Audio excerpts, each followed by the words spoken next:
Aku bernama Saraswati. Tahun itu, usiaku 33 tahun dan bekerja sebagai akuntan di sebuah perusahaan farmasi swasta. Sebelum tragedi itu terjadi, hidupku sebenarnya sangat biasa saja. Tidak kaya raya, tidak punya rumah megah, tapi setidaknya setiap pagi aku bangun dengan keyakinan bahwa aku memiliki keluarga yang sesungguhnya. Aku dan suamiku, Budi, tinggal di sebuah rumah kecil yang kami beli dengan KPR di sebuah pemukiman padat. Rumah kami hanya memiliki ruang tamu yang sempit, dapur yang pas-pasan untuk satu orang, dan sebuah balkon kecil yang menghadap ke gang yang selalu ramai oleh suara kurir paket. Tapi bagiku, itu sudah cukup. Suamiku bukan tipe pria yang pandai merangkai kata-kata manis, juga tidak sering membelikan bunga, tapi dia adalah pria pendiam yang bertanggung jawab dan jarang membiarkanku menanggung beban sendirian. Pagi itu, aku bangun sejak pukul 5 pagi untuk memasak soto ayam untuk bekalnya bekerja. Kuah soto yang mendidih di atas kompor, aroma serai, lengkuas, dan bawang goreng membuat rumah kecil kami terasa hangat. Di balkon, Budi sedang duduk memperbaiki kipas angin tua kami yang selalu berbunyi berisik. Beberapa hari ini, ia hanya mengenakan kaos oblong yang warnanya sudah pudar, tangannya penuh debu, sambil bergumam, "Kalau kipas ini tidak diperbaiki, nanti malam kamu pasti mengeluh kepanasan lagi." Aku tertawa kecil. Sambil menuangkan kuah soto ke dalam termos, aku berkata, "Kalau bisa diperbaiki ya bagus, Mas. Kalau tidak, beli yang baru saja." "Kenapa sih suka sekali menyimpan barang-barang lama, bikin repot?" Dia menoleh menatapku, tersenyum tipis. "Barang yang masih bisa dipakai, jangan buru-buru dibuang. Sama seperti orang, atau sebuah masalah.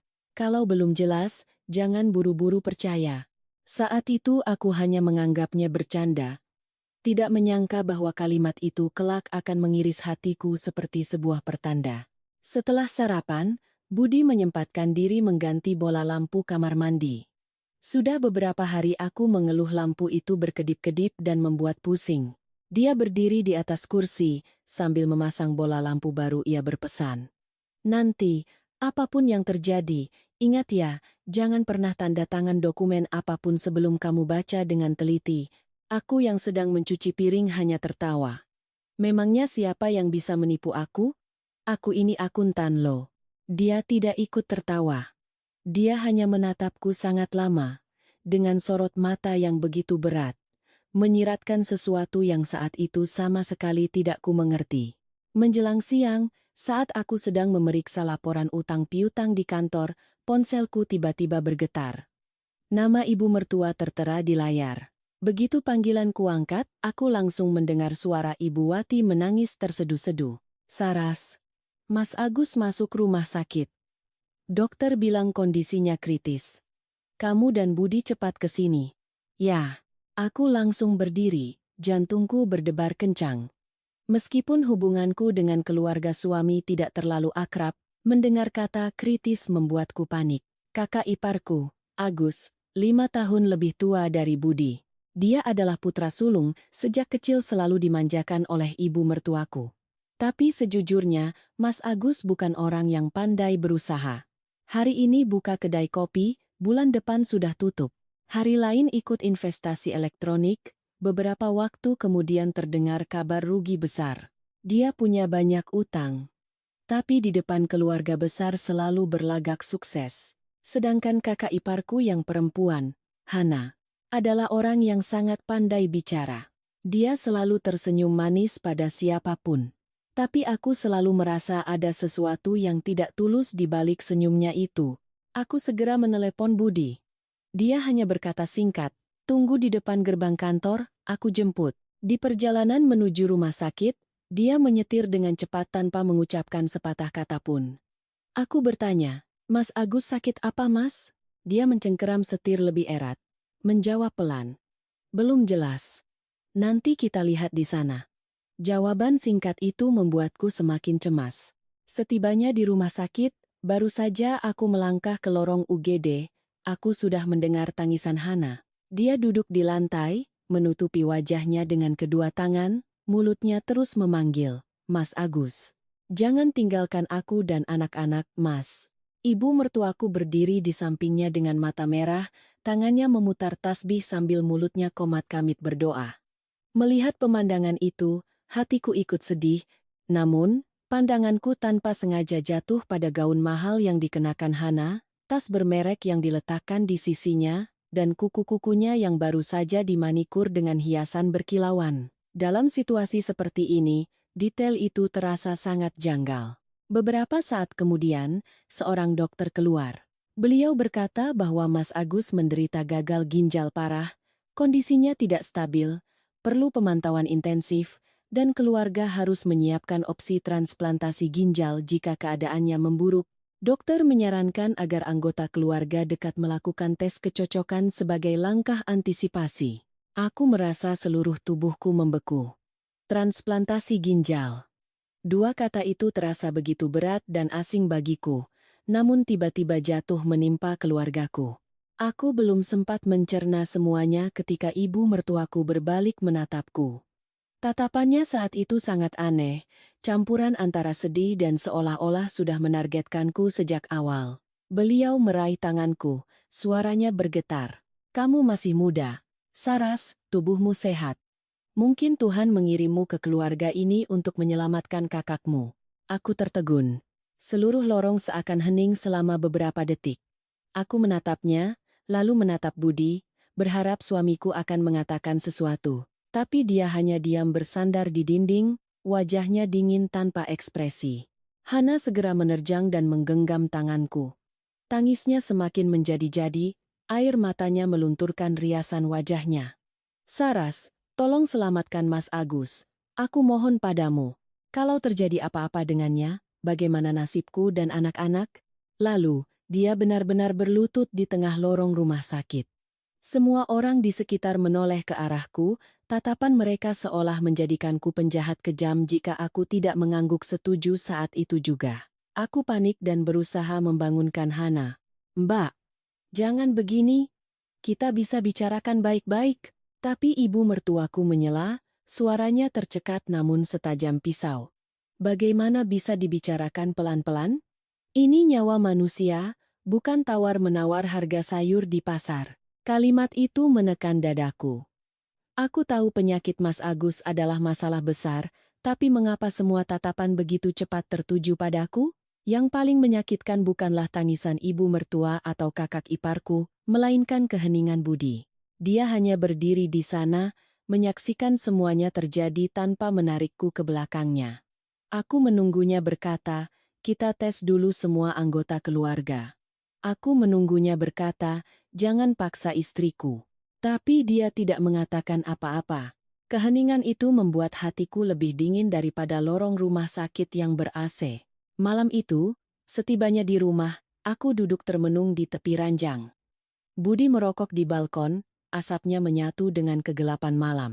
Aku tidak tahan lagi, aku menghampirinya dan bertanya, kalau mereka benar-benar memintaku mendonorkan ginjalku, bagaimana? Dia diam. Aku bertanya lagi, suaraku tercekat, "Apa Mas juga ingin aku melakukannya?" Budi berbalik menatapku, matanya begitu dalam. Tapi pada akhirnya, dia hanya berkata, "Kamu sudah lelah, tidurlah." Malam itu aku tidak bisa tidur. Aku mengumpulkan pakaian kotor untuk dicuci, sebuah kebiasaan untuk menenangkan tanganku yang gemetar. Saat memeriksa kantong jaket Budi, aku merasakan sebuah benda keras. Kutarik keluar, ternyata sebuah flash disk hitam dan secari kertas kecil yang dilipat. Di atasnya hanya tertulis satu baris kalimat. "Daftar transfer, Fajar Harapan." Aku membeku di tengah kamar mandi. Suara air dari mesin cuci masih terdengar, bola lampu baru yang terang benderang di atas kepalaku. Tapi punggungku terasa dingin. Aku tidak tahu apa itu Fajar Harapan, aku juga tidak tahu apa isi flash disk itu. Tapi firasat seorang wanita memberitahuku bahwa telepon siang tadi bukan sekadar kabar buruk tentang kakak iparku. Dan sejak saat itu, kehidupanku yang tenang mulai retak. Keesokan paginya, baru saja aku membuka pintu untuk pergi ke pasar. Ibu mertua dan kakak iparku sudah berdiri di depan gerbang. Ibu Wati membawa rantang berisi bubur ayam dan beberapa kotak suplemen kesehatan, sementara di belakangnya, Hana memeluk sekeranjang besar buah-buahan. Begitu melihatku, ibu mertua langsung masuk seolah itu rumahnya sendiri, suaranya dibuat semanis mungkin. Saras, ibu masakin bubur ayam untukmu. Makan yang banyak ya, jaga kesehatan. Pasti kamu juga kepikiran Mas Agus sampai pucat begitu. Aku tersenyum kaku mempersilakan mereka masuk, tapi hatiku merasa sangat tidak nyaman. Jika ini murni perhatian, mengapa tatapan ibu mertuaku terus mengamatiku dari ujung kepala sampai ujung kaki seolah sedang menaksir harga sebuah barang? Beliau meletakkan rantang di meja, membuka tutupnya, dan aroma bubur ayam dengan ramuan herbal langsung menyebar. Hana duduk di sofa, belum beberapa kalimat sudah mengusap matanya dengan tisu. Semalam Mbak tidak bisa tidur, Ras. Memikirkan Mas Agus di sana, hati Mbak rasanya seperti disayat-sayat. Aku diam sambil menuangkan teh, tapi ibu mertuaku tidak memberiku waktu untuk berpikir. Beliau menarik tanganku untuk duduk di sebelahnya, tangannya dingin tapi cengkeramannya sangat kuat. Saras, hidup ini yang paling berharga adalah perbuatan baik. Menyelamatkan satu nyawa itu pahalanya lebih besar dari membangun 7 masjid. Mas Agus itu kakak iparmu, darah daging keluarga ini. Menantu juga sudah seperti anak sendiri. Kalau kamu menyelamatkannya, berkah itu bukan hanya untukmu, tapi juga untuk anak cucumu kelak. Setiap kata yang diucapkannya terdengar penuh nasihat, tapi di telingaku terasa seberat batu. Aku perlahan menarik tanganku, berkata pelan, "Bu, ini masalah besar." Saras juga tidak tahu bagaimana kondisi kesehatan Saras. Harus diperiksa dokter dulu. Ibu Wati langsung memotong. Makanya kita tes dulu. Ibu tidak memaksamu langsung masuk ruang operasi. Tapi niat baikmu harus ada dulu. Biar Tuhan juga sayang. Mendengar itu, Hana menangis lebih keras. Dia bercerita sudah menjual semua perhiasan pernikahannya, biaya rumah sakit yang terus membengkak setiap hari, dan putranya yang terus bertanya kapan ayahnya pulang. Lalu dia menggenggam tanganku, suaranya bergetar. Kalau Mas Agus tidak selamat, habislah riwayat kami. Kasihanilah keponakanmu, kasihanilah Mbak, kasihanilah keluarga ini. Aku menatap wajahnya yang basah oleh air mata, hatiku campur aduk antara kasihan dan bingung. Tapi tepat pada saat itu, ponselnya yang tergeletak di meja menyala, menampilkan notifikasi. Konfirmasi booking resort berhasil. Aku terdiam sejenak. Hanya sepersekian detik, Hana langsung membalikkan ponselnya. Tapi aku sudah telanjur melihatnya. Seorang wanita yang baru saja mengaku menjual semua perhiasannya, yang mengeluh anaknya terancam putus sekolah, mengapa mendapat notifikasi pemesanan resort saat ini? Aku tidak bertanya, tapi sebuah keraguan yang dalam mulai tumbuh di hatiku. Aku bangkit ke dapur untuk membuat teh lagi, menghindari suasana tegang di ruang tamu. Saat air mendidih, aku mendengar suara Hana yang direndahkan. Ibu harus paksa dia cepat. Pihak sana sudah mendesak. Ibu mertuaku menjawab sama pelannya. Ibu tahu. Hari ini dia harus dibawa tes. Apapun caranya. Tanganku gemetar, sendok membentur cangkir menimbulkan suara denting. Mungkin mendengar suara itu, percakapan mereka langsung berhenti. Ketika aku kembali membawa nampan teh, keduanya menatapku dengan ekspresi normal yang terasa sangat palsu. Sore harinya, Ibu Wati memesan taksi online dan memaksaku ikut ke rumah sakit. Tes saja dulu, Nak. Menolong orang itu perbuatan mulia, kita tidak rugi apa-apa, kenapa harus takut? Aku masih ragu-ragu ketika Budi pulang kerja. Aku menatapnya seolah meminta pertolongan, tapi dia hanya meletakkan tasnya, menatap ibunya, lalu berkata datar, kalau memang cocok, kita juga harus memikirkan Mas Agus. Kalimat itu membuat jantungku serasa jatuh.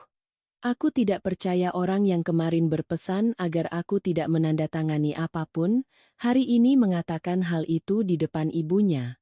Selama perjalanan ke rumah sakit, aku duduk di samping suamiku dengan hati yang membeku. Ibu mertua dan kakak iparku yang duduk di belakang terus-menerus bercerita tentang kebaikan Mas Agus, bagaimana dia dulu sering menggendong Budi saat kecil, bagaimana sesama saudara harus saling berkorban. Aku mendengarnya dengan tenggorokan tercekat. Ternyata hanya dalam semalam, tubuhku telah menjadi topik yang bisa mereka negosiasikan dengan dalih-dalih moral yang indah. Proses tes berjalan lebih cepat dari dugaanku. Mereka mengambil sampel darah, menanyakan beberapa hal, lalu menjanjikan hasilnya keesokan hari. Saat keluar dari ruangan, aku melihat Mas Agus duduk di bangku taman di lorong, memegang semangkuk bakso yang baru dibelikan, dan makan dengan lahap. Selesai makan, dia bahkan diam-diam menyalakan sebatang rokok di balik tiang.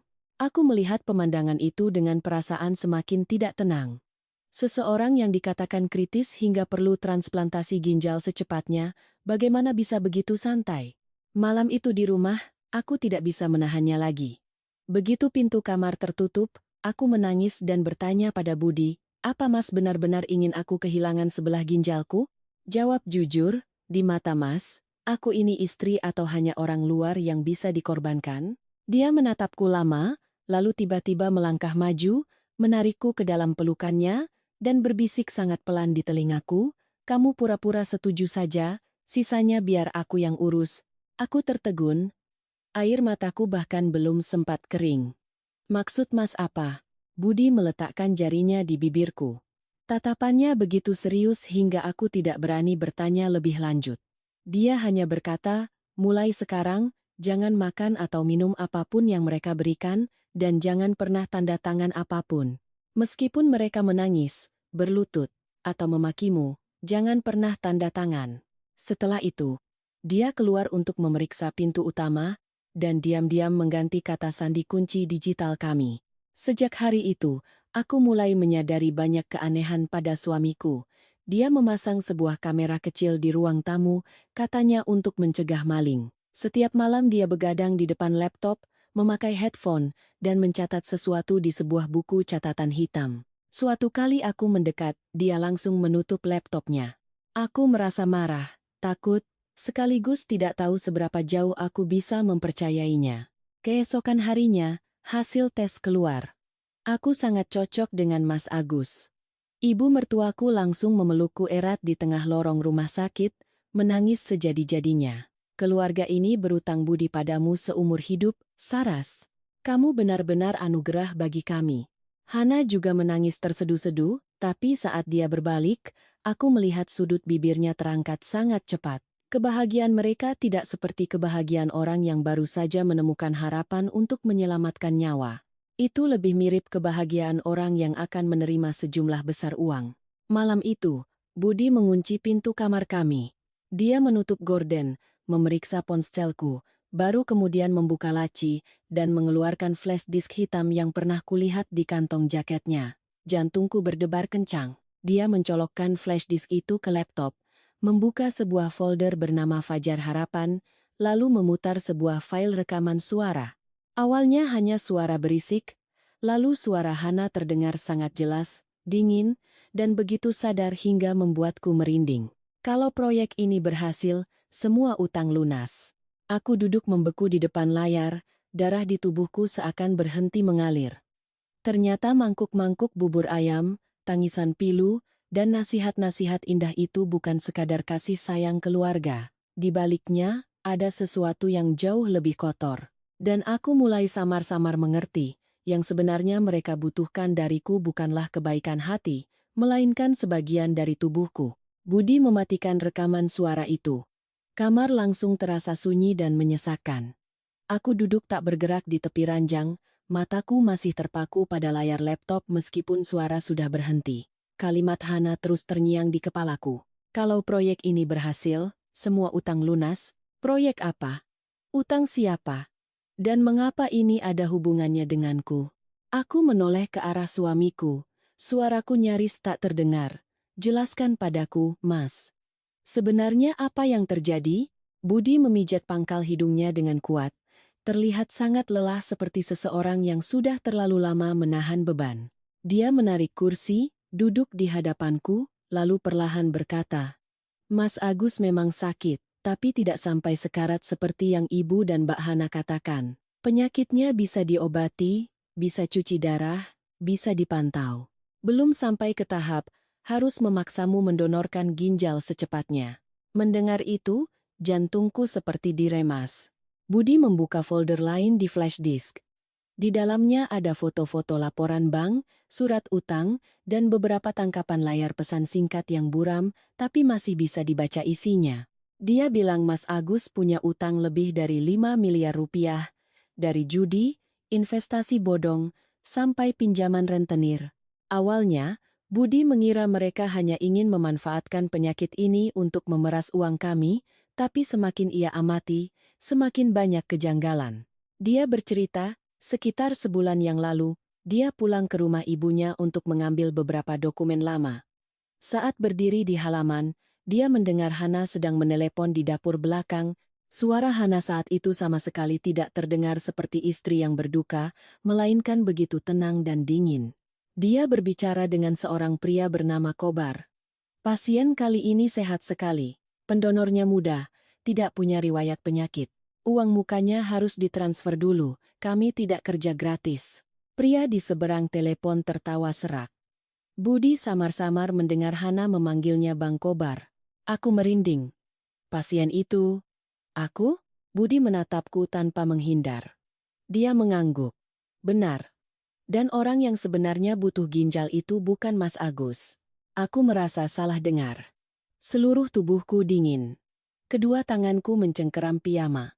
Kalau bukan Mas Agus, lalu siapa? Dia membuka sebuah foto lain yang diambil diam-diam dari ponselnya. Di sana, sebuah nama dilingkari merah, Tanoko Wijoyo.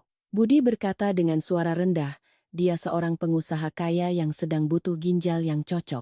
Orang-orangnya Kobar menghubungi Mbah Hana. Mereka menggunakan dalih donasi keluarga untuk melegalkan dokumen, sementara Mas Agus hanya dijadikan alasan. Ibu dan Mbah Hana ingin mengambil ginjalmu untuk dijual kepada orang lain. Telingaku berdengung. Semua di sekitarku terasa berputar. Aku hanya bisa berpegangan pada tepi ranjang, mulutku mengeluarkan pertanyaan lirih. Maksud Mas, mereka mau menjual ginjalku? Budi menatapku, matanya memerah. Iya, saat itu juga aku menangis. Bukan tangisan meraung-raung, melainkan air mata yang terus mengalir dalam diam. Aku teringat semangkuk bubur ayam kemarin, tangan ibu mertuaku yang menggenggam erat tanganku, Hana yang berlutut di lorong rumah sakit. Ternyata di balik air mata itu, aku bukan menantu, bukan adik ipar, apalagi keluarga. Aku hanyalah sebuah tubuh yang sehat, sebuah ginjal yang masih berfungsi baik, sebuah barang yang telah mereka beri harga. Budi mengeluarkan beberapa lembar fotokopi dari laci. Mbak Hana pernah diam-diam memfotokopi kartu keluarga kita, foto KTP-mu juga sudah mereka ambil. Ketika Budi bertanya, ibunya beralasan untuk membuat asuransi keluarga, tapi Budi tidak percaya. Aku memegang lembaran kertas itu, melihat fotokopi dokumen pribadiku sendiri dan merinding. Sesuatu yang seharusnya hanya kugunakan atas kemauanku sendiri, kini berada di tangan orang lain seperti tiket untuk membawaku ke meja operasi. Aku merasa takut sekaligus marah. Kenapa Mas tidak lapor polisi? Kenapa masih membiarkanku pergi tes? Budi menggenggam tanganku erat. Suaranya berat. Aku sudah melapor ke teman, tapi buktinya belum cukup. Rekaman suara itu tidak cukup kuat untuk membuktikan mereka berniat menjual ginjalmu. Kalau kita gegabah, mereka akan menyangkal. Mereka akan bilang hanya sedang membahas biaya rumah sakit untuk Mas Agus. Aku butuh mereka membuka kedoknya sendiri. Aku mengerti logikanya, tapi hatiku tetap sakit. Sakit karena aku telah dijebak oleh keluarga suamiku sendiri, dan suamiku terpaksa memainkan peran sebagai anak penurut untuk menjagaku tetap hidup. Setelah malam itu, aku dan Budi sepakat untuk melanjutkan sandiwara. Keesokan paginya, ketika ibu mertua menelepon menanyakan keputusanku, aku berusaha menahan getar dalam suaraku. Kalau Saras mendonorkan ginjal, apa nanti ibu dan yang lain akan lebih sayang sama Saras? Telepon hening sejenak, lalu suara Ibu Wati tiba-tiba melembut. Oh, menantuku sayang. Kalau kamu bisa menyelamatkan Mas Agus, kamu mau apapun akan ibu turuti. Mendengarnya, perutku mual. Bagaimana bisa seseorang mengucapkan kata-kata semanis itu sambil merencanakan untuk mengambil sebagian dari tubuhku? Sejak hari itu, Hana semakin sering datang ke rumah. Dia membawakan berbagai suplemen, sarang burung walet, dan sop herbal, memaksaku makan tepat waktu.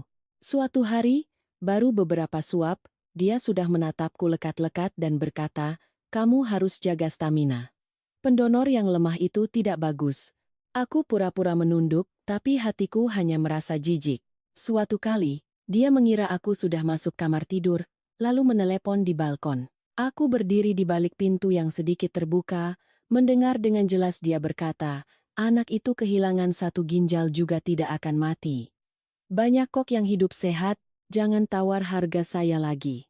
Beberapa hari kemudian, Hana memberitahuku bahwa aku harus menjalani pemeriksaan lebih lanjut di sebuah klinik swasta. Katanya, rumah sakit besar terlalu ramai dan prosedurnya lama, sementara di tempat ini ada kenalan yang bisa mempercepat proses. Budi mendengar itu, hanya menatapku dan mengangguk pelan. Aku tahu aku harus pergi, tapi selama di dalam mobil, telapak tanganku basah oleh keringat.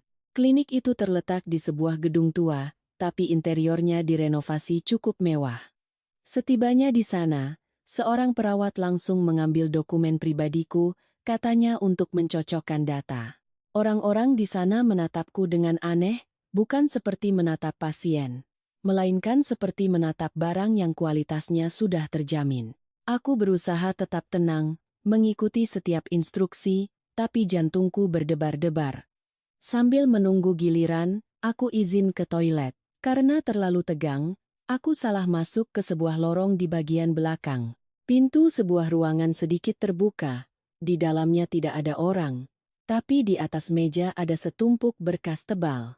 Entah mengapa, aku melangkah masuk dan dengan cepat membuka halaman pertama.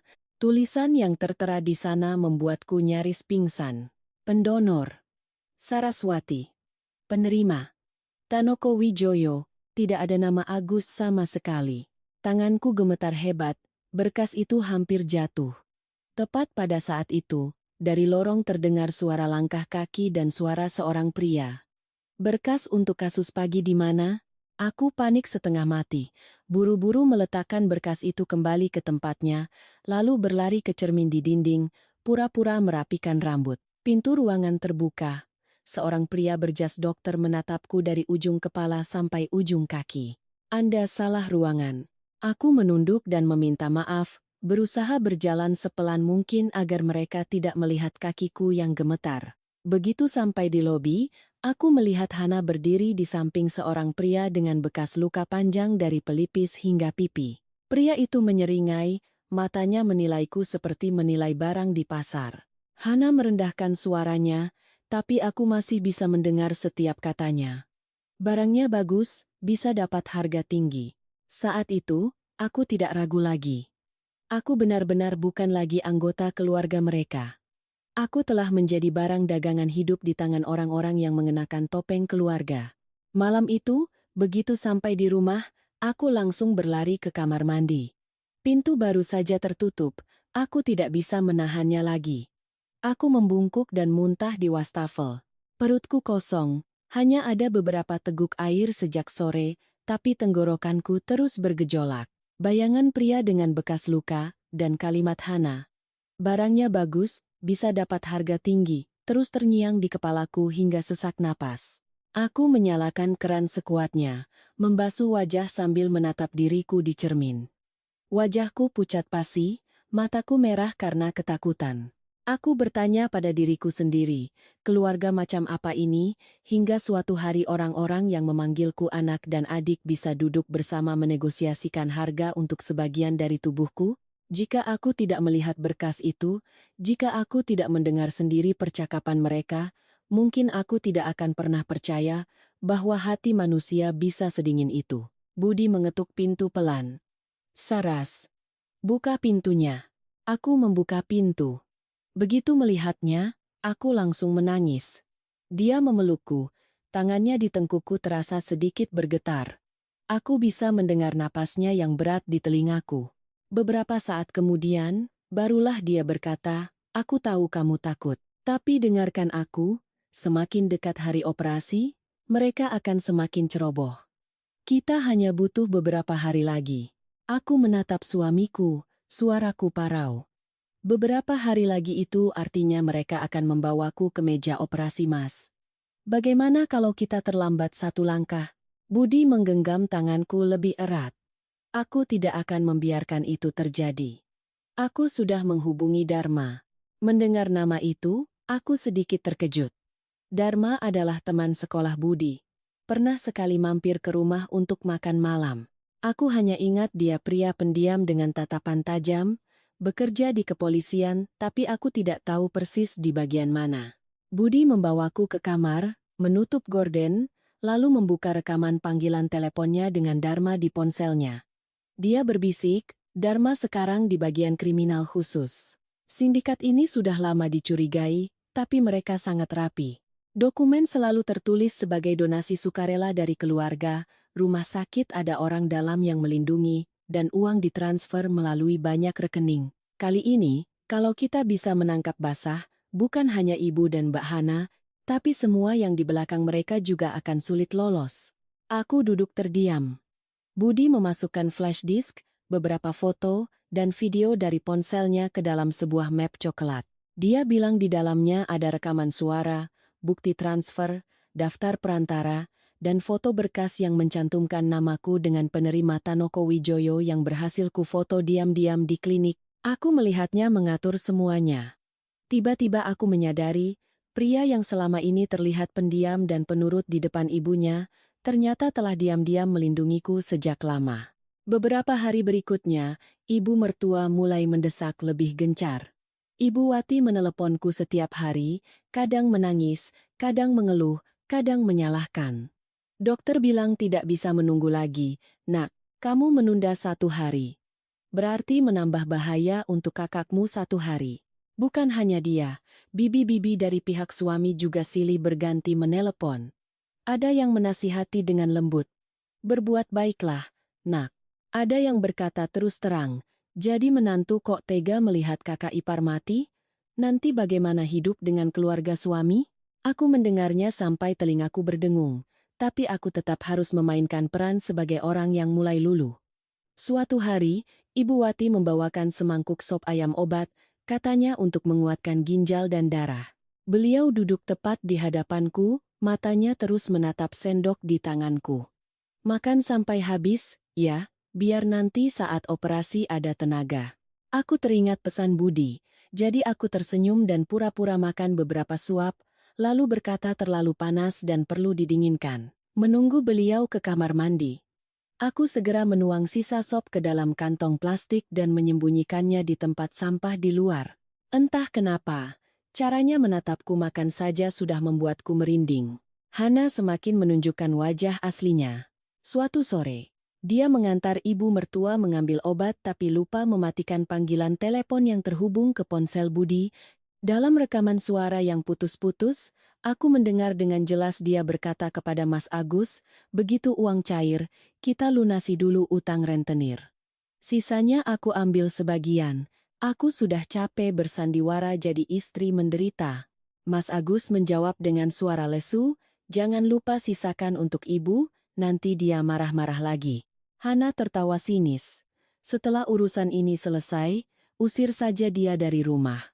Orang sakit-sakitan begitu cuma menghabiskan uang." Mendengar itu, air mataku mengalir. Aku pernah mengira orang yang paling kejam adalah Hana, tapi yang paling menyakitkan adalah Mas Agus juga tahu segalanya.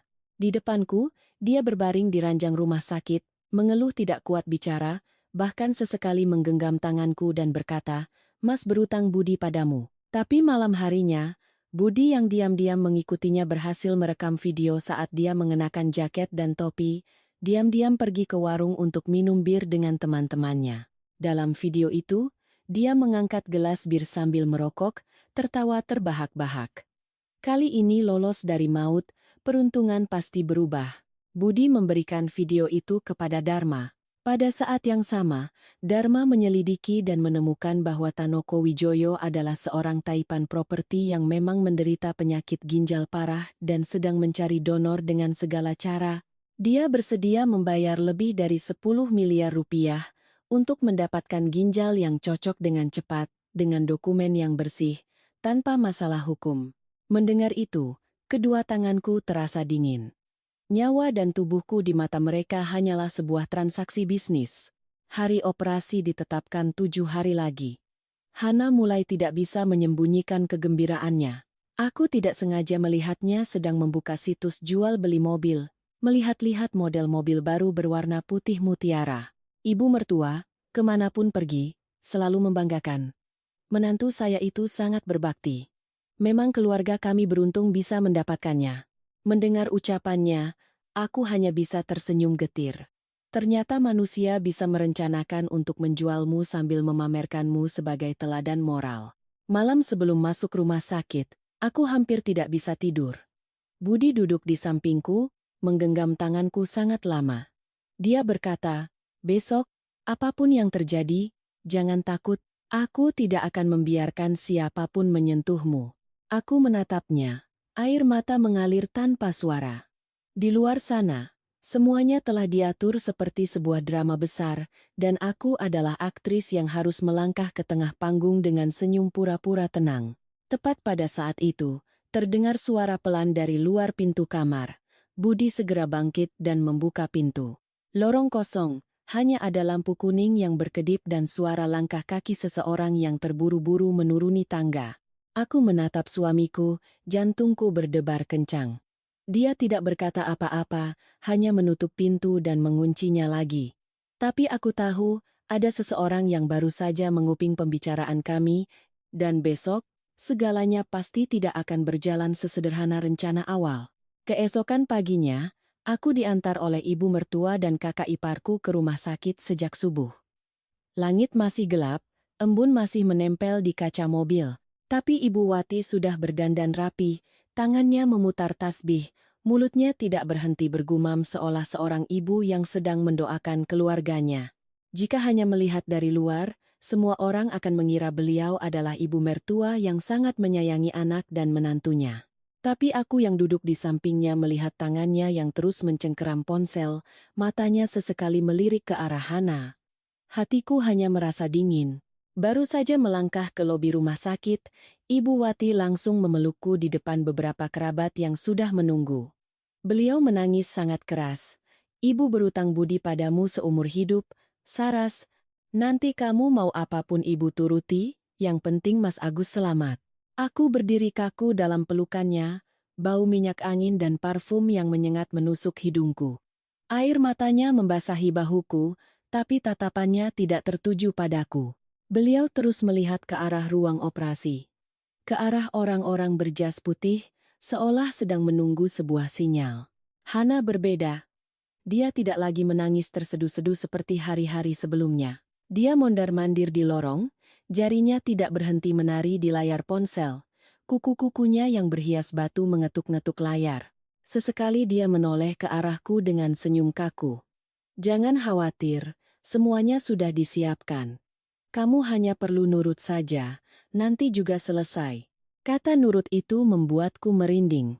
Aku menunduk, pura-pura gemetar karena takut, tapi di dalam saku bajuku, alat perekam super kecil yang diberikan Budi sejak semalam masih terus menyala. Seorang perawat muda mengantarku ke ruang persiapan. Ruangan itu sangat dingin hingga aku merinding. Di atas meja stainless steel sudah tersedia tumpukan kertas, pulpen, dan satu set baju pasien berwarna biru muda. Perawat itu mendorong kertas ke arahku, suaranya tergesa-gesa. "Tolong tanda tangan di sini dulu ya, Mbak, biar kami selesaikan administrasinya. Keluarga sudah menunggu, dokter juga sebentar lagi masuk." Aku mengambil pulpen, sengaja membuat tanganku gemetar. "Boleh saya baca dulu, Sus?" Saya agak takut. Dokumennya banyak sekali. Dia mengerutkan kening tapi tetap berusaha tersenyum. "Ini semua surat persetujuan sukarela, kok. Tidak ada apa-apa. Kalau sudah setuju, tanda tangan saja biar cepat." Aku menunduk melihat barisan tulisan di atas kertas. Di bagian nama penerima, ada bagian yang ditutupi klip kertas dengan sangat ceroboh. Aku sengaja menjatuhkan pulpen, lalu membungkuk untuk mengambilnya demi mengulur waktu. Di luar pintu, suara langkah kaki terdengar mondar-mandir. Aku samar-samar mendengar suara Hana di lorong. "Sore ini uang cair, beres semua." "Iya, jangan sampai kurang transfernya. Di sini dokumen sudah lengkap." Jantungku berdebar begitu kencang seolah mau meledak. Dia tidak tahu setiap katanya sedang direkam. Aku izin keluar sebentar untuk minum. Begitu melangkah keluar, aku melihat Mas Agus duduk di bangku di ujung lorong. Pria yang katanya akan kritis jika tidak segera dioperasi itu sedang memegang sebungkus roti sosis, menggigitnya dengan lahap. Melihatku, dia buru-buru menyembunyikan roti itu di belakang punggungnya, terbatuk-batuk, lalu meringis pura-pura kesakitan. Pemandangan itu membuatku ingin tertawa sekaligus merasa muak. Orang yang sekarat menurut mereka ternyata masih cukup sehat untuk makan dengan nikmat sebelum aku didorong ke ruang operasi. Budi berdiri tidak jauh dari situ. Dia menatapku, tatapannya sangat cepat tapi cukup untuk membuatku mengerti, tahan sebentar lagi. Aku kembali ke ruang persiapan, mengambil pulpen sekali lagi. Perawat itu mulai tidak sabar. Tanda tangan, Mbak. Jadwal operasi sudah diatur, jangan sampai mengganggu seluruh tim. Aku menarik napas dalam-dalam, meletakkan ujung pulpen di atas kertas.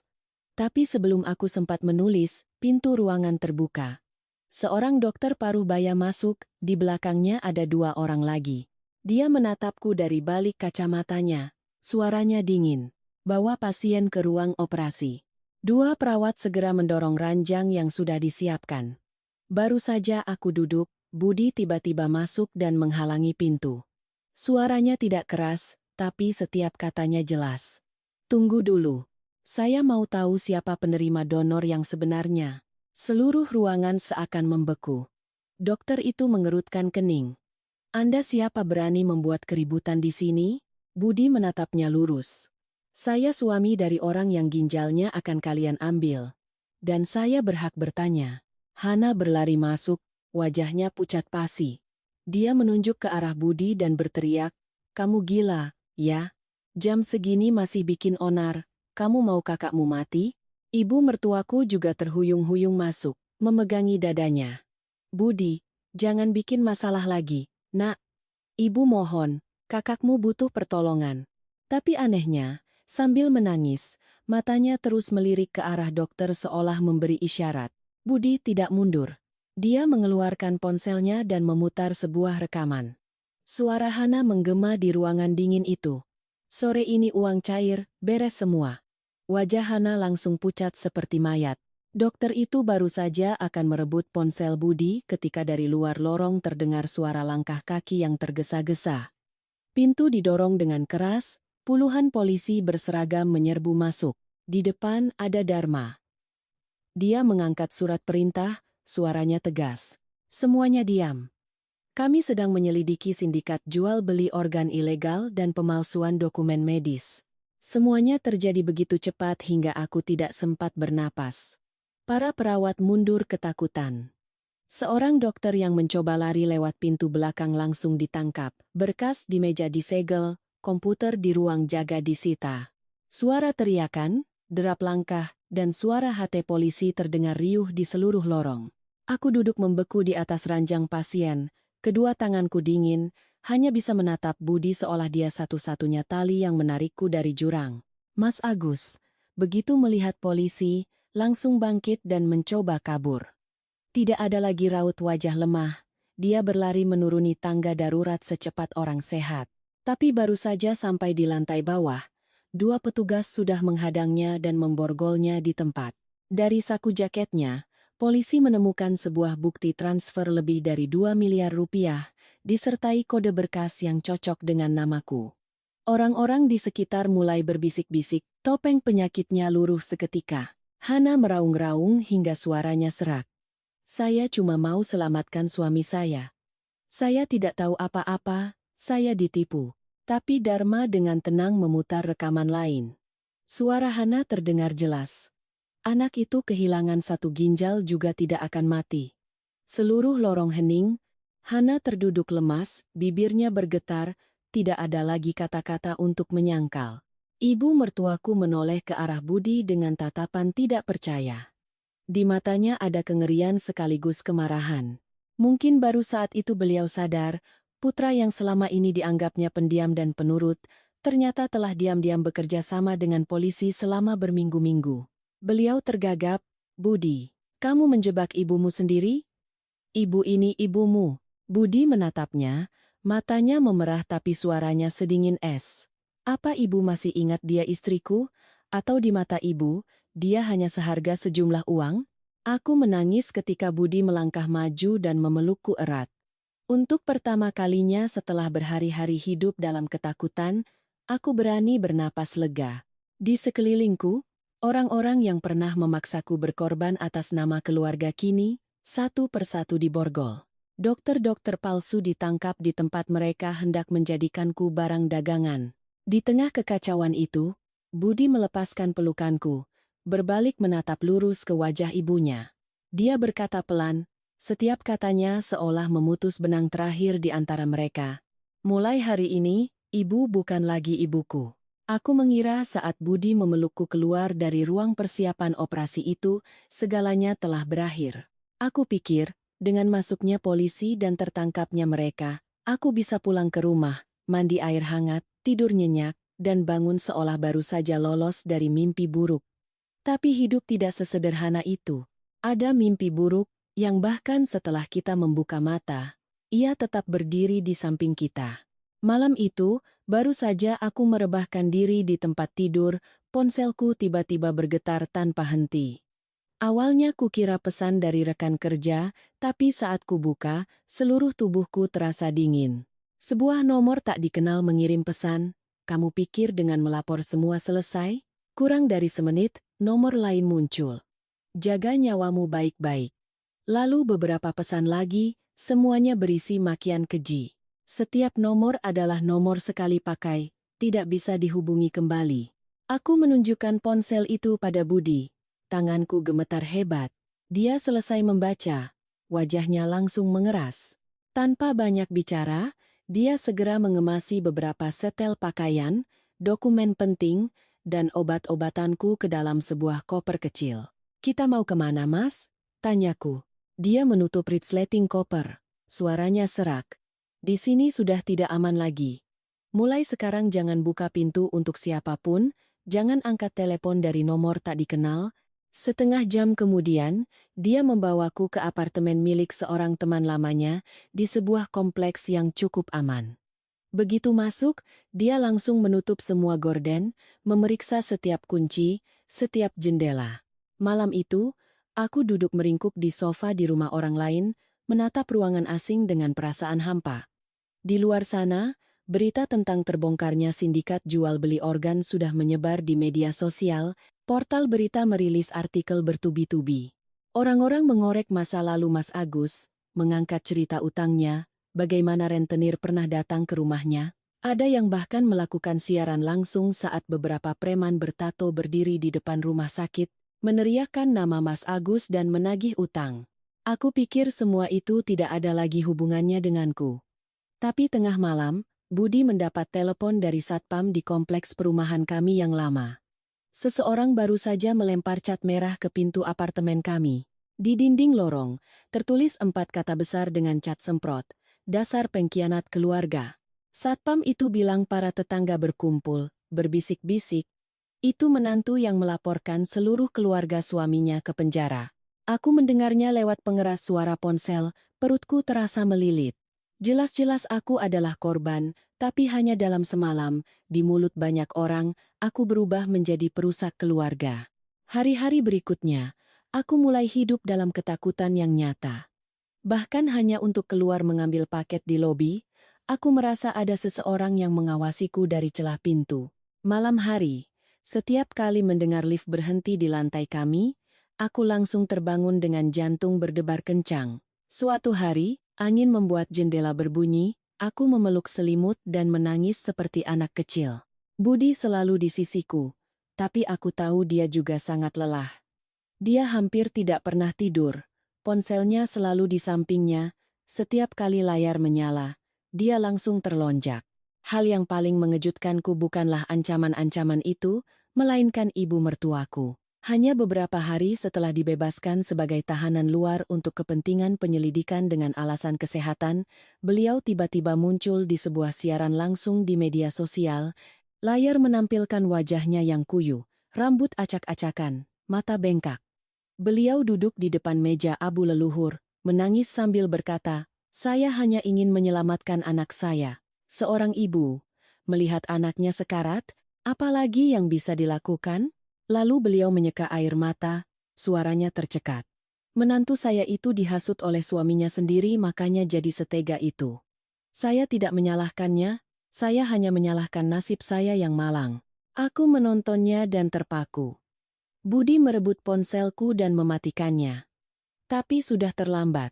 Potongan siaran langsung itu dibagikan di mana-mana. Orang yang mengerti ceritanya bersimpati padaku, mengatakan tidak ada yang berhak memaksa orang lain mendonorkan organ. Tapi banyak sekali orang yang tidak tahu duduk perkaranya langsung ikut menghujat. Mereka menyebutku berdarah dingin, menantu durhaka, wanita egois. Ada yang bahkan berkomentar, cuma ginjal satu saja pelit, tega sekali membiarkan kakak ipar mati. Aku membaca komentar-komentar itu dengan tangan dan kaki yang dingin. Mereka tidak tahu aku hampir dijual kepada orang asing. Mereka tidak tahu air mata ibu mertuaku di media sosial hanyalah selubung untuk menutupi keserakahannya. Aku pernah berpikir kata-kata orang tidak bisa membunuh, tapi ketika ratusan, ribuan orang asing menudingmu, barulah aku mengerti ada pisau yang tidak perlu menyentuh kulit untuk membuat seseorang berdarah. Suatu pagi, karena kehabisan bahan makanan, Budi mengajakku ke pasar kecil dekat apartemen. Dia bilang lebih baik keluar sebentar daripada terus mengurung diri di rumah. Aku memakai topi dan masker, berniat hanya membeli sayur dan daging lalu segera pulang. Tapi saat aku sedang memilih tomat, seorang ibu-ibu tiba-tiba menatapku lekat-lekat. Beliau mengerutkan kening, lalu tiba-tiba menunjuk ke arahku. Itu dia, menantu jahat yang viral di TikTok. Aku membeku. Orang-orang di sekitar langsung menoleh. Ibu itu bahkan melemparkan kantong sayuran yang baru dibelinya ke arahku. Beberapa batang daun bawang dan sawi jatuh berserakan di bajuku. Beliau berbicara seolah sedang memarahi anaknya sendiri. Itu ibu mertuamu, itu kakak iparmu. Mereka minta tolong karena ada kesulitan. Kalau tidak mau bantu ya sudah, jangan malah menjebloskan seluruh keluarga ke penjara. Jahat sekali. Aku berdiri di tengah pasar, tenggorokanku tercekat, tidak bisa berkata apa-apa. Budi langsung maju melindungiku, urat lehernya menonjol karena marah. Tidak ada seorang pun yang berhak memaksa istri saya mendonorkan organnya. Dia bukan properti keluarga saya, apalagi gudang suku cadang yang bisa diambil seenaknya. Pasar hening sejenak, lalu beberapa orang langsung mengeluarkan ponsel dan merekam. Tatapan penasaran, bisik-bisik, dan lensa kamera yang diarahkan lurus ke wajahku membuatku tidak tahan lagi. Aku menangis di tengah pasar, menarik tangan Budi. Pulang, Mas. Aku mohon. Dalam perjalanan pulang, ponsel Budi berdering. Dharma. Begitu Budi mengangkat telepon, raut wajahnya berubah. Aku melihat tangannya mencengkeram setir. Setelah menutup telepon, dia diam sejenak, baru kemudian berkata, "Kobar kabur." Aku terkejut. "Apa?" Budi melanjutkan dengan suara rendah. "Bukan hanya itu. Seluruh data di klinik swasta itu dihapus dalam semalam.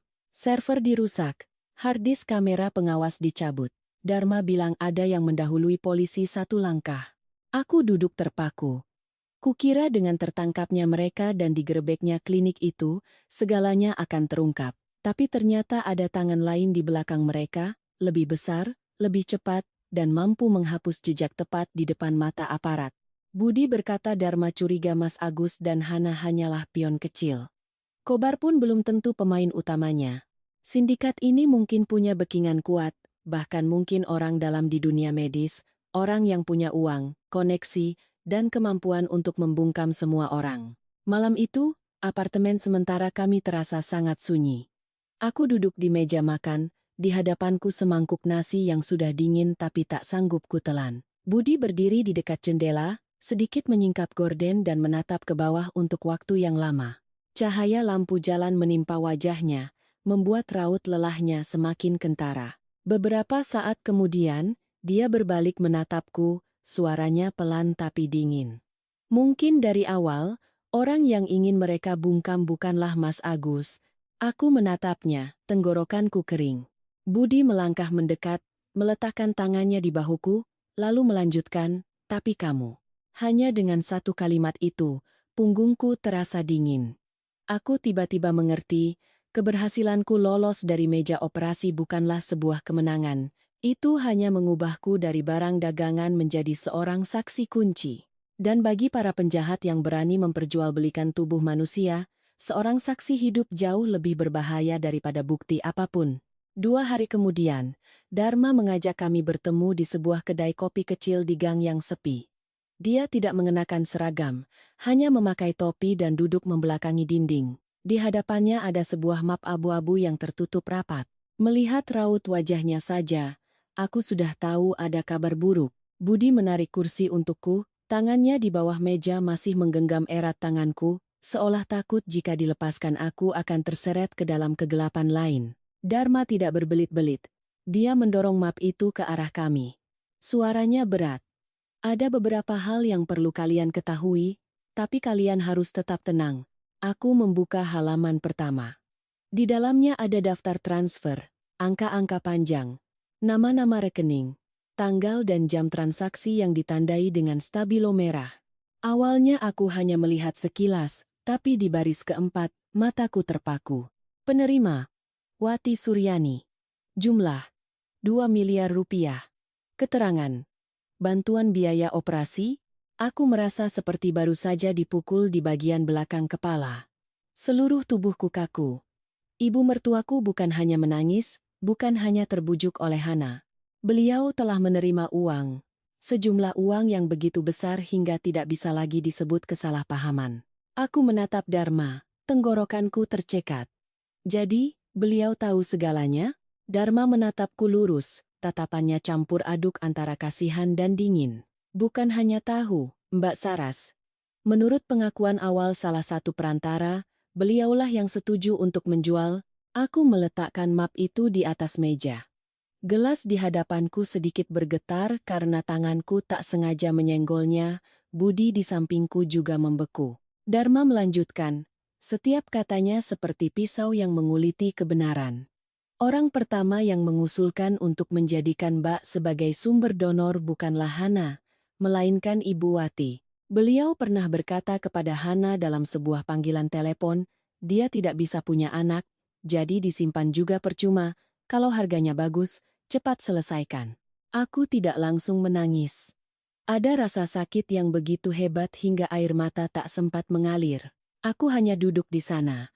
Telingaku berdengung, sementara di kepalaku tiba-tiba muncul kenangan makan malam beberapa bulan lalu. Saat itu aku mengambilkan lauk untuk Ibu Wati.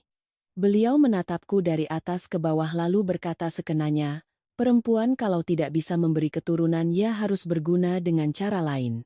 Masak jadi menantu, cuma numpang hidup saja. Saat itu aku hanya mengira beliau sinis. Aku tidak menyangka itu bukanlah omelan. Itu adalah cara beliau menilaiku. Dharma perlahan membuka bagian lain dari berkas itu. Dia bilang sindikat ini tidak hanya mengincarku. Mereka sering mencari wanita-wanita dalam posisi lemah, asisten rumah tangga perantau, menantu yang tidak akur dengan mertua, atau kerabat miskin yang butuh uang untuk berobat. Mereka menggunakan ikatan keluarga, utang, dan dalih bakti untuk memaksa korban menandatangani surat persetujuan. Begitu dokumen lengkap, korban yang diambil organnya akan sulit membuktikan bahwa mereka ditipu. Mendengar itu, aku teringat banyak hal sepele. Ibu mertuaku pernah beberapa kali menanyakan golongan darahku, riwayat penyakit, dan apakah keluargaku ada yang menderita diabetes atau penyakit jantung. Beliau sering membelikanku suplemen dan bersikeras membawaku check-up kesehatan padahal aku tidak merasa sakit. Pernah sekali beliau memegang hasil labku dan mempelajarinya dengan sangat teliti, sambil bergumam, untung hasilnya bagus semua. Saat itu aku hanya merasa risih. Sekarang mengingatnya kembali, aku merasa dingin dari tulang punggung hingga ke telapak kaki. Budi terdiam lama, lalu tiba-tiba berkata dengan suara serak, aku sudah curiga sejak setengah tahun lalu. Aku menoleh ke arahnya, matanya merah seolah sedang menyalahkan diri sendiri. Dia bercerita, suatu kali dia pulang ke rumah ibunya siang hari untuk mengambil peralatan. Saat melewati dapur, dia mendengar ibunya dan Hana berbicara. Ibu Wati berkata, Kasus yang ini harganya lebih bagus daripada si Siti dulu. Jangan sampai lepas. Budi bilang dia membeku di depan pintu, tapi saat itu belum sepenuhnya mengerti arti kalimat tersebut. Aku merinding dan langsung bertanya. Siti siapa? Budi menelan ludah, menjawab, asisten rumah tangga lama di rumah ibu. Aku pernah mendengar nama itu sekali. Siti pernah bekerja di rumah ibu mertua sebelum aku menikah dengan Budi. Keluarga hanya bilang dia gadis desa yang ceroboh dan berhenti kerja setelah beberapa bulan. Ibu Wati bahkan pernah mengomel. Orang tidak tahu terima kasih seperti itu tidak usah diingat-ingat. Aku tidak terlalu memikirkannya. Tapi sekarang, nama Siti muncul di hadapanku seperti hantu. Dharma mengangguk, membenarkan ucapan Budi. Kami sudah memeriksanya. Siti pernah dirawat di rumah sakit dengan riwayat operasi pengangkatan ginjal beberapa tahun lalu. Dokumen mencatat donasi sukarela untuk kerabat jauh. Tapi setelah operasi, dia menghilang dari alamat kontrakannya. Di kampung halamannya juga tidak ada yang bisa menghubunginya. Keluarganya miskin, ayahnya sudah meninggal, ibunya sakit-sakitan, jadi ketika dia berhenti mengirim uang, mereka hanya mengira dia pergi merantau dan putus kontak. Tidak ada yang mampu mencarinya. Mendengar itu, tanganku terasa dingin. Ruangan kedai kopi yang kecil tiba-tiba terasa pengap. Suara mesin penggiling kopi, denting sendok, dan obrolan di meja sebelah seakan menjauh. Di kepalaku hanya ada satu pikiran. Ini bukan lagi sekadar cerita ibu mertua jahat yang memaksa menantunya. Ini adalah sindikat perburuan manusia, dan aku hanyalah korban yang beruntung bisa lolos tepat waktu. Malam itu, setelah pulang, aku duduk lama di depan sajadah di sudut apartemen sementara kami. Aku tidak tahu sedang berdoa untuk siapa.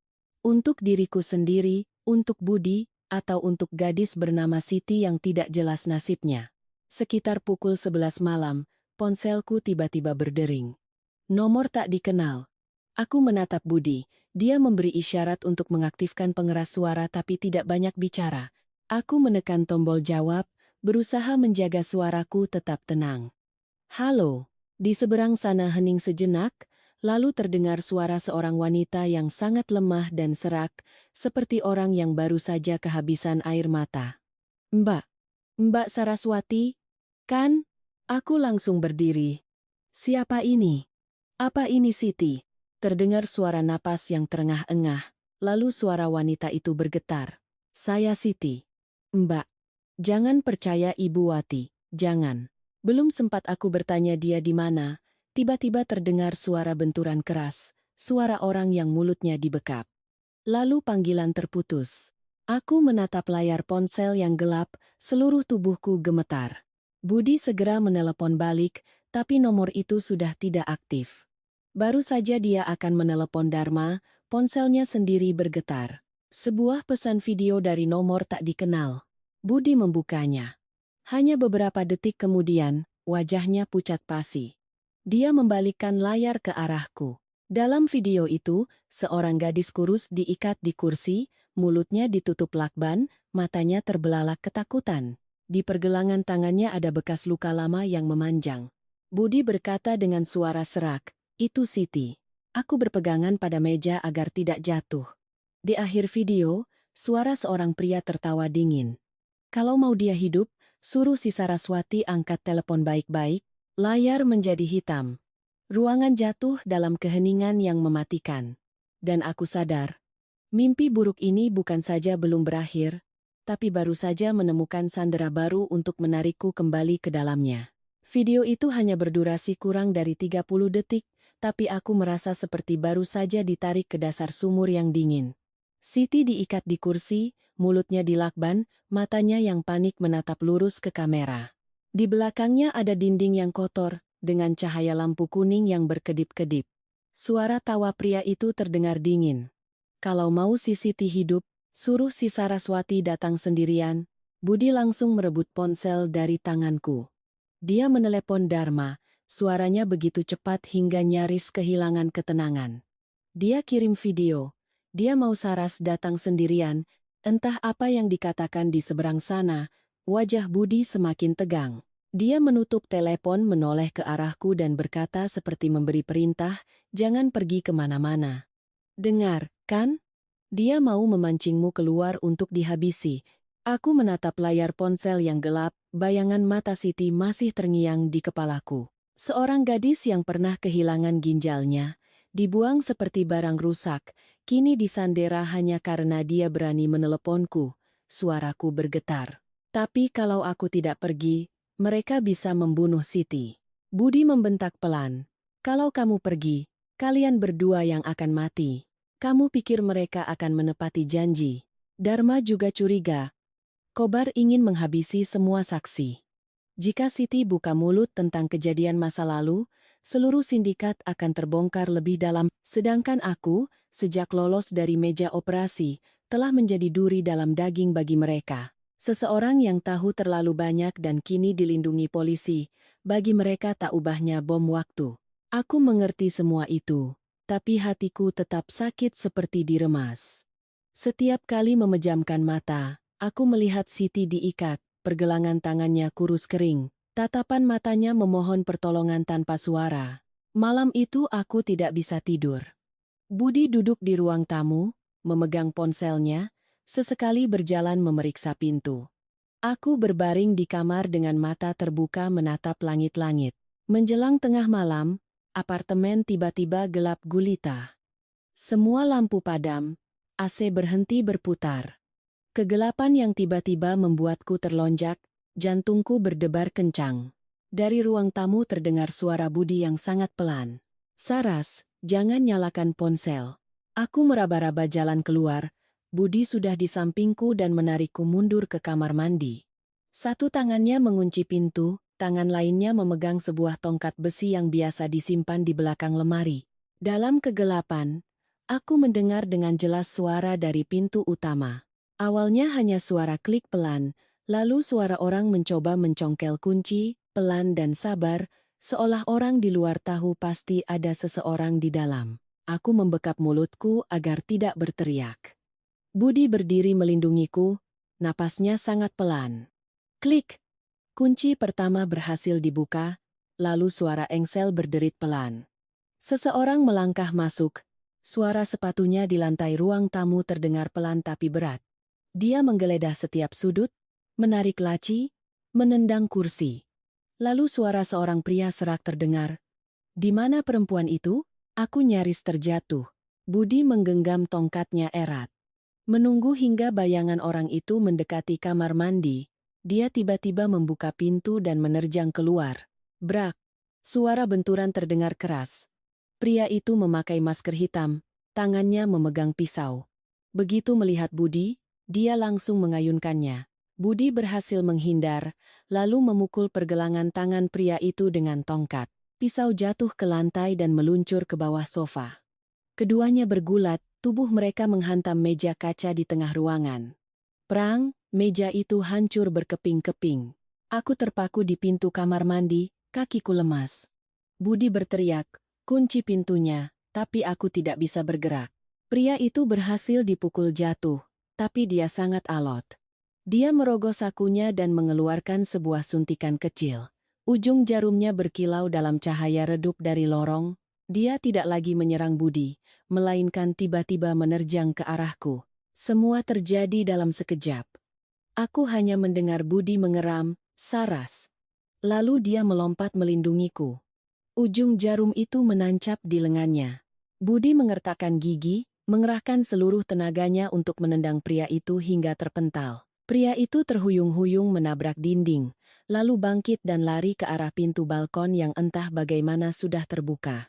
Hampir bersamaan, suara sirine dan langkah kaki yang ramai terdengar dari lorong. Polisi menyerbu masuk. Pria itu lebih cepat dari dugaanku. Dia memanjat pagar balkon, melompat ke atap di lantai bawah, lalu menghilang dalam kegelapan. Dharma memimpin anak buahnya masuk dan langsung memeriksa tempat kejadian. Di lantai hanya tersisa bercak darah, pisau di bawah sofa, dan sebuah ponsel butut yang terjatuh saat pria itu melawan. Dharma mengambil ponsel itu, melihat layarnya, lalu mengerutkan kening. Isinya penuh dengan pesan sandi, alamat yang disingkat, dan beberapa nama yang dikodekan. Dharma langsung berkata, ini bukan preman biasa. Ada yang mengarahkan mereka, dokter, perantara, rentenir, dan tukang pukul. Aku tidak bisa mendengar semuanya, karena Budi mulai sempoyongan. Luka suntikan di lengannya membengkak dengan cepat. Keningnya berkeringat. Aku menopangnya, suaraku bergetar. Mas, kamu kenapa? Lihat aku. Budi mencoba tersenyum, tapi bibirnya pucat. Ambulans datang dan membawanya untuk diperiksa malam itu juga. Dalam perjalanan ke rumah sakit, demamnya tinggi, tapi tangannya masih menggenggam erat tanganku. Aku menangis hingga sesak, terus memanggil namanya seolah takut jika aku diam sedetik saja dia akan pergi. Jangan tinggalkan aku, Mas Budi, aku mohon. Untuk pertama kalinya sejak semua ini dimulai, rasa takut kehilangan suamiku jauh lebih besar daripada rasa takut akan keselamatanku sendiri. Sebelum hampir kehilangan kesadaran, Budi berusaha membuka matanya. Napasnya terengah-engah, suaranya putus-putus. Kalau aku kenapa-napa, kamu publikasikan file terakhir. Di laptop, aku mendekatkan telingaku. File apa? Mas, jelaskan. Tapi dia hanya meremas tanganku sekali lagi, lalu pingsan. Aku duduk membeku di samping brangkar, jantungku serasa jatuh ke jurang. Ketika dokter membawanya ke UGD, aku kembali ke apartemen di bawah pengawalan Dharma untuk mengambil laptop. Tanganku gemetar hingga salah memasukkan kata sandi 3 kali. Akhirnya, layar terbuka. Di salah satu drive, ada sebuah folder dengan nama yang sangat singkat. Terakhir, aku mengkliknya. Sebuah video terbuka. Sudut pengambilannya seperti dari kamera tersembunyi. Dalam video itu, ibu mertuaku sedang duduk di sebuah meja kayu. Di hadapannya ada sebuah koper berisi uang yang terbuka lebar. Beliau menghitung tumpukan uang sambil berkata kepada orang di hadapannya, "Menantuku itu sehat sekali.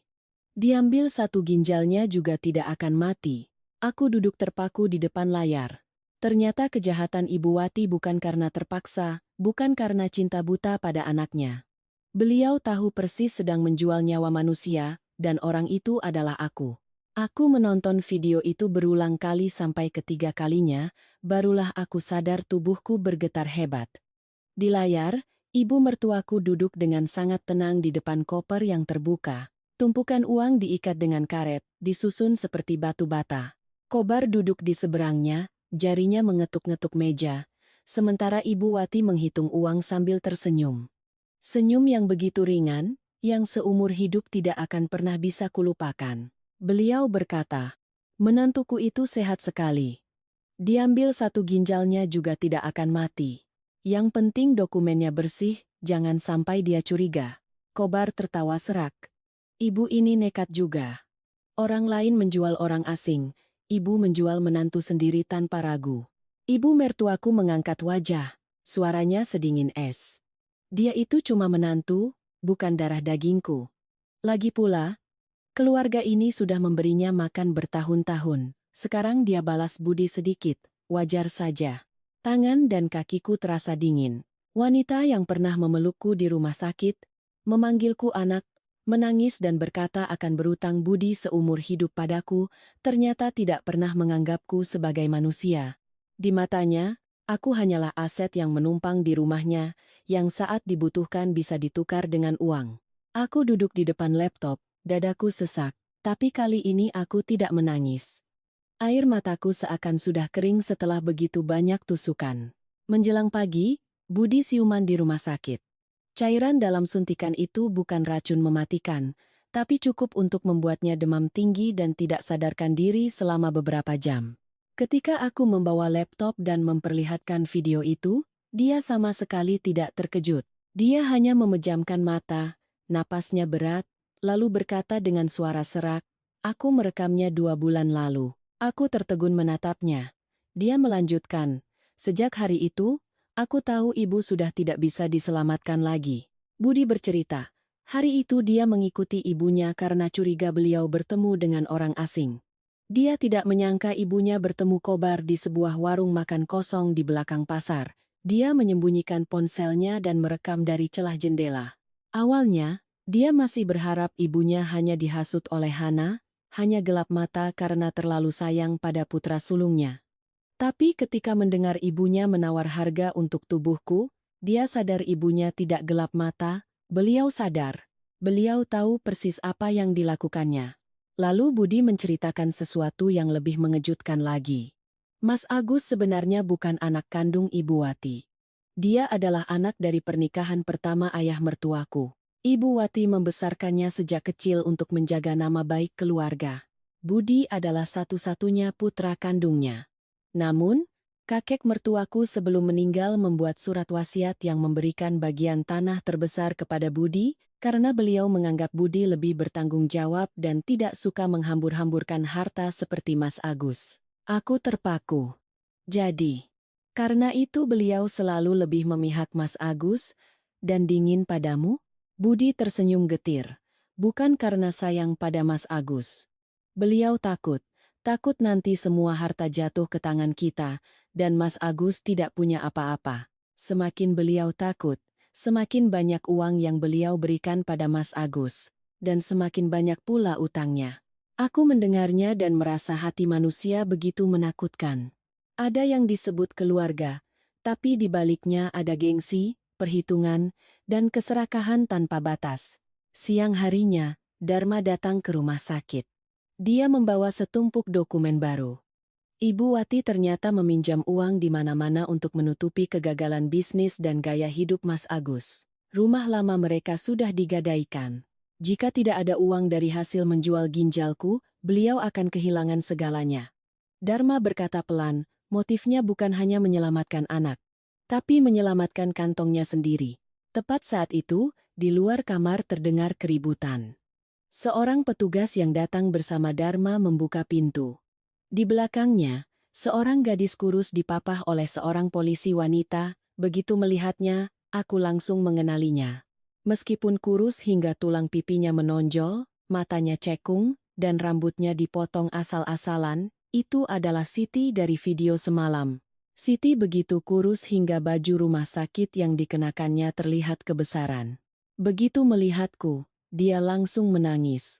Dia menggenggam tanganku, terasa dingin dan ringan. Maafkan saya, Mbak. Gara-gara telepon saya, Mbak jadi dalam bahaya. Aku menggeleng. Tenggorokanku tercekat. Kamu masih hidup, itu yang terpenting. Siti bercerita sambil menangis. Tahun itu, Ibu Wati membawanya periksa kesehatan dengan alasan membantu kerabat. Mereka bilang hanya perlu tanda tangan beberapa berkas, dan akan memberinya uang untuk biaya berobat ibunya. Tapi ketika dia siuman setelah operasi, perutnya sakit luar biasa. Di sampingnya hanya ada sebuah amplop berisi beberapa juta rupiah dan pesan untuk mengambil uang itu lalu pergi. Dia ingin melapor, tapi terus diancam. Pernah ada orang asing datang ke kampungnya dan menanyakan ibunya, mengancam jika Siti tidak diam. Orang berikutnya yang masuk rumah sakit adalah ibunya. Siti terlalu takut. Dia harus berpindah-pindah tempat. Baru setelah melihat kasusku viral, dia memberanikan diri meneleponku. Tapi begitu muncul, dia langsung ditangkap oleh orang-orang Kobar. Beruntung, dari sinyal panggilan singkat itu, Dharma berhasil melacak lokasinya dan menyelamatkannya tepat waktu. Siti juga mengaku, dia bukan satu-satunya. Setidaknya ada 4 wanita lain yang ditipu dengan cara serupa. Seorang buruh pabrik perantau, seorang menantu yang dipaksa oleh keluarga suaminya, seorang asisten rumah tangga lain, dan 1 orang yang meninggal karena komplikasi setelah operasi. Ruangan menjadi sunyi senyap. Aku mendengar setiap katanya dan merasa darahku mendidih. Aku bukan lagi merasa takut, aku marah. Marah karena aku nyaris menjadi nama berikutnya dalam daftar itu. Dharma berdiri di dekat jendela, lalu berbalik dan berkata, Kobar masih buron. Kalau dia tidak tertangkap, sindikat di belakangnya akan terus memutus jejak. Untuk mengakhiri ini, kita harus memancingnya keluar untuk terakhir kalinya. Budi langsung mengerutkan kening. Apa rencanamu? Dharma menatapku. Tatapannya begitu serius hingga membuatku merinding. Untuk menyelesaikan masalah ini, Mbak Saras harus menjadi umpan sekali lagi. Seluruh ruangan hening. Budi langsung bangkit dari ranjang, suaranya serak tapi keras. Tidak akan. Saya sudah hampir kehilangan istri saya sekali. Aku menatap suamiku, menatap Siti, lalu menatap berkas para korban di atas meja. Hatiku gemetar karena takut, tapi jauh di dalam ketakutan itu, ada sesuatu yang lain yang tumbuh. Jika aku mundur, akan ada berapa banyak lagi wanita yang akan dijadikan barang dagangan seperti aku dan Siti? Dan kali ini, aku tahu aku tidak lagi berjuang hanya untuk diriku sendiri. Malam itu, setelah Dharma mengatakan aku harus menjadi umpan sekali lagi, Budi menentangnya habis-habisan. Dia masih terbaring di ranjang rumah sakit, bahu dan lengannya belum pulih sepenuhnya, namun dia terus berusaha untuk duduk, suaranya serak karena marah. Tidak boleh, kalian mau menangkap siapapun, tangkap saja, tapi jangan jadikan istriku taruhan. Aku berdiri di sampingnya, melihat wajahnya yang tirus, hatiku sakit seperti diremas. Aku juga takut. Sangat takut hingga tanganku yang kusembunyikan di saku baju terus bergetar, tapi memikirkan Siti, memikirkan para perempuan yang bahkan tidak sempat bersuara sebelum diubah menjadi berkas donasi sukarela, aku tahu aku tidak bisa selamanya bersembunyi di belakang Budi. Aku menoleh ke arah Dharma dan bertanya dengan suara pelan. Jika saya melakukannya, apakah Anda yakin bisa menangkap Kobar? Dharma terdiam sejenak, lalu menjawab, tidak ada yang bisa menjamin 100%. Tapi ini adalah kesempatan terbaik. Dia sedang ingin membungkamu, itu artinya dia akan muncul sendiri. Budi menggenggam tanganku, cengkeramannya terasa sakit. Jangan gila, Saras. Aku tidak butuh kamu jadi pahlawan. Aku menatapnya, air mata mengalir tapi suaraku anehnya terdengar tenang. Aku juga tidak mau jadi pahlawan, Mas. Aku hanya tidak mau hidup selamanya dengan perasaan bahwa aku selamat. Sementara yang lain tidak. Rencana disusun malam itu juga. Aku akan berpura-pura takut, berpura-pura ingin bernegosiasi untuk memohon agar Kobar melepaskanku dan Siti. Dharma memberiku sebuah ponsel baru, khusus untuk berkomunikasi dengan nomor yang mengirim video. Aku mengetik setiap kata dengan jantung berdebar kencang. Saya mau bicara langsung. Kurang dari semenit, layar menyala. Balasannya sangat singkat. Tahu diri juga kamu. Budi melihat pesan itu, wajahnya pucat pasi. Dia ingin merebut ponsel itu dan membantingnya, tapi aku menahannya. Kobar menyuruhku datang ke sebuah gudang tua di dekat pelabuhan keesokan malamnya, tempat yang sepi. Dia berpesan agar aku datang sendiri, tanpa polisi, tanpa Budi. Jika tidak, Siti akan menjadi mayat tanpa nama. Aku membaca pesan itu dengan tangan dan kaki yang dingin. Dharma segera mengerahkan tim untuk mensurvei area dan menempatkan pasukan di lingkar luar. Tapi dia terus mengingatkanku. Ingat, tugasmu adalah mengulur waktu, buat mereka bicara sebanyak mungkin. Jangan memprovokasi mereka terlalu cepat. Sebelum berangkat, seorang polwan memasangkan alat perekam super kecil di balik bajuku. Dharma menatapku dengan sangat serius. Jika mereka menemukan alat ini, nyawamu taruhannya. Jadi semua reaksimu harus terlihat alami. Aku mengangguk meskipun tenggorokanku kering. Budi berdiri di pintu, bahunya masih diperban, matanya merah. Ketika aku mendekat, dia memelukku sangat erat, suaranya seperti akan pecah. Janji sama Mas. Kalau ada bahaya, lari. Aku tersenyum getir. Aku kan belum minta Mas masakin soto ayam untuk menebus hari-hari aku tidak bisa tidur. Aku belum akan pergi kemana-mana. Mobil yang membawaku berhenti agak jauh dari gudang. Aku turun sendirian, berjalan menyusuri jalan tanah yang gelap. Angin dari laut terasa dingin, bau lumpur, oli bekas, dan sampah basah membuatku mual. Gudang itu tersembunyi di balik semak belukar yang tinggi, atap sengnya berkarat, pintu besinya sedikit terbuka. Dari dalam, terlihat cahaya lampu kuning yang redup dan terdengar suara tawa pria yang serak. Aku melangkah masuk. Kobar duduk di tengah gudang, kakinya di atas sebuah peti kayu, sebatang rokok terselip di bibirnya. Di sekelilingnya ada 4 atau 5 anak buahnya. Ada yang memegang tongkat, ada yang bersandar di motor, tatapan mereka seperti predator melihat mangsa. Kobar mengembuskan asap, menyeringai. Nyalimu besar juga. Kukira kamu cuma berani sembunyi di belakang polisi. Aku berusaha menjaga suaraku agar terdengar sedikit bergetar. Saya hanya ingin hidup tenang. Lepaskan saya, dan saya tidak akan bicara apa-apa lagi. Belum sempat dia menjawab, sebuah suara wanita terdengar dari sudut gelap. Sudah terlambat. Aku berbalik. Ibu mertuaku. Ibu Wati duduk di sebuah kursi plastik tua, wajahnya tertutup sebagian oleh selendang. Di bawah cahaya kuning, wajahnya terlihat tirus, tapi tatapannya tetap tajam. Aku tertegun. Ibu. Beliau tertawa serak. Jangan panggil aku ibu. Kalau dari awal kamu nurut tidak akan jadi begini. Aku berusaha menelan ludah, mengulur waktu seperti yang dipesankan Dharma. Kenapa ibu melakukan ini padaku? Apa salahku? Ibu Wati bangkit, menunjuk lurus ke wajahku. Salahmu adalah jadi menantu di keluarga ini tapi tidak tahu diri untuk berkorban. Salahmu adalah kamu itu berharga tapi berlagak seolah dirimu suci. Aku butuh uang. Kamu mengerti? Karena kamu berharga. Karena aku butuh uang.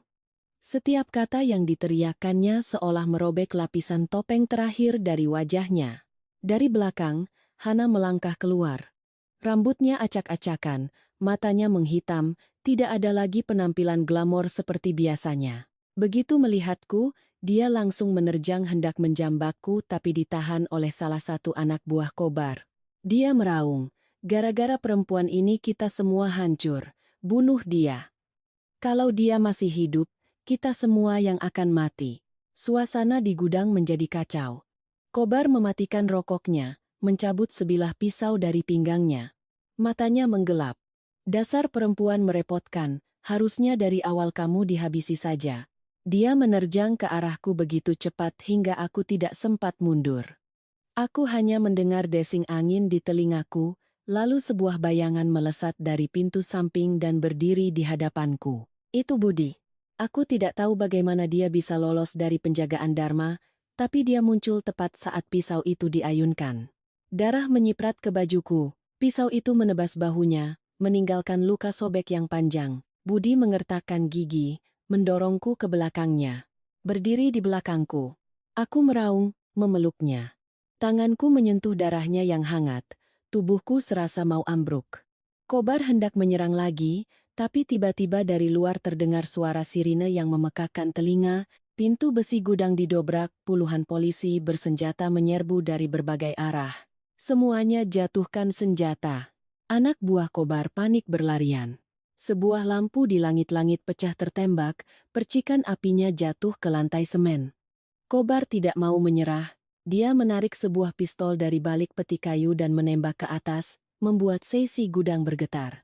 Aku memeluk Budi dan tiarap di lantai, telingaku berdengung oleh suara tembakan, teriakan, dan suara HT polisi. Kurang dari beberapa menit, Kobar berhasil dilumpuhkan. Pistolnya terlempar jauh, kedua tangannya dipelintir ke belakang. Hana menangis histeris, sementara ibu mertuaku terduduk lemas di lantai, wajahnya pucat seperti kertas. Saat diborgol, Ibu Wati masih sempat menoleh ke arahku, tatapannya penuh dendam. Beliau meraung, gara-gara kamu. Gara-gara kamu keluarga ini hancur. Aku sedang menopang Budi. Seluruh tubuhku gemetar karena darahnya membasahi lenganku. Tapi kali ini, aku tidak menunduk. Aku menatap lurus ke arah wanita yang pernah ingin menjual nyawaku, yang pernah menggunakan nama keluarga untuk mendorongku ke jurang kematian. Lalu aku berkata dengan jelas, bukan. Keserakahan ibulah yang menghancurkan keluarga ini. Setelah penangkapan di gudang tua itu, aku benar-benar mengira mimpi buruk ini akhirnya selesai. Kobar diborgol, Hana digiring pergi sambil menangis histeris, dan ibu mertuaku terduduk lemas di lantai seperti orang kehilangan jiwa. Banyak dokter, perawat, dan perantara yang terlibat juga ditahan malam itu juga. Berita meledak di mana-mana. Televisi, portal berita online, dan media sosial tak henti-hentinya membahas terbongkarnya sindikat jual-beli organ yang berkedok donasi sukarela. Budi harus menerima beberapa jahitan di bahunya. Lukanya tidak fatal, tapi melihat bajunya yang basah oleh darah membuatku gemetar hingga keesokan paginya. Dia berbaring di ranjang rumah sakit. Wajahnya pucat, tapi masih sempat menenangkanku. Aku tidak apa-apa, Jangan nangis terus, nanti jelek. Aku kesal sekaligus kasihan. Memukul lengannya pelan. Masih sempat bercanda. Dia tersenyum lelah, tapi tangannya masih menggenggam tanganku. Beberapa hari kemudian, aku mulai percaya bahwa aku telah menang. Aku pikir semuanya akan selesai setelah memberikan keterangan tambahan kepada polisi dan menunggu hari persidangan. Tapi tepat saat aku mulai bisa bernapas lega, Dharma menelepon, meminta aku dan Budi datang ke kantornya. Suaranya di telepon sangat berbeda, berat, seolah ada batu yang mengganjal di tenggorokannya. Dia hanya berkata, ada sesuatu yang perlu kalian ketahui. Tolong siapkan mental. Kalimat itu membuatku merinding. Aku dan Budi saling berpandangan. Luka Budi belum sembuh, tapi dia bersikeras menemaniku. Dalam perjalanan, dia tidak banyak bicara, hanya meletakkan tangannya di atas lututku, seolah mengingatkan bahwa apapun yang terjadi, aku tidak sendirian. Dharma menyambut kami di sebuah ruangan kecil. Di atas mejanya ada sebuah map tua, sampulnya sudah menguning dan lusuh. Dia menatap Budi, lalu menatapku, ragu-ragu. Aku berusaha tenang. Ada apa lagi, Mas Dharma? Katakan saja. Saya sudah bisa bertahan sampai sejauh ini. Dharma menghela napas, lalu mendorong map itu ke arahku. Ini daftar kasus donasi sukarela selama 6 tahun terakhir yang terkait dengan kelompok Kobar. Kami baru berhasil memulihkan sebagian data dari ponsel yang disita di gudang. Aku membuka halaman pertama. Nama-nama perempuan berjejer, lengkap dengan tanggal, golongan darah, dan riwayat rumah sakit. Lebih dari 20 nama. 20 kehidupan yang direkam dalam beberapa baris tulisan dingin. Aku membalik setiap halaman dengan tangan gemetar. Di salah satu halaman, mataku terpaku. Sebuah nama yang tertera di sana seperti pisau yang menusuk langsung ke jantungku, Trisya Mayangsari. Aku tidak mengenalnya, tapi aku tahu nama itu. Dia adalah mantan kekasih Budi yang pernah diceritakannya sekilas bertahun-tahun yang lalu. Aku menoleh ke arah suamiku. Wajah Budi pucat pasi. Dia merebut map itu, menatap nama itu seolah tidak percaya. Dharma berkata pelan, Trisya dilaporkan hilang 5 tahun lalu. Keluarganya melapor, tapi kemudian ada pesan yang mengatakan dia pergi bekerja di luar negeri dan tidak mau dihubungi lagi. Kasusnya mengendap. Budi menggeleng, suaranya parau. Tidak mungkin. Dulu Trisya pernah tinggal sementara di rumahku sebelum kami putus. Dia sempat bertengkar dengan ibu, lalu pergi. Kukira dia marah dan tidak mau menemuiku lagi. Mendengar itu, sebuah ingatan melintas di kepalaku.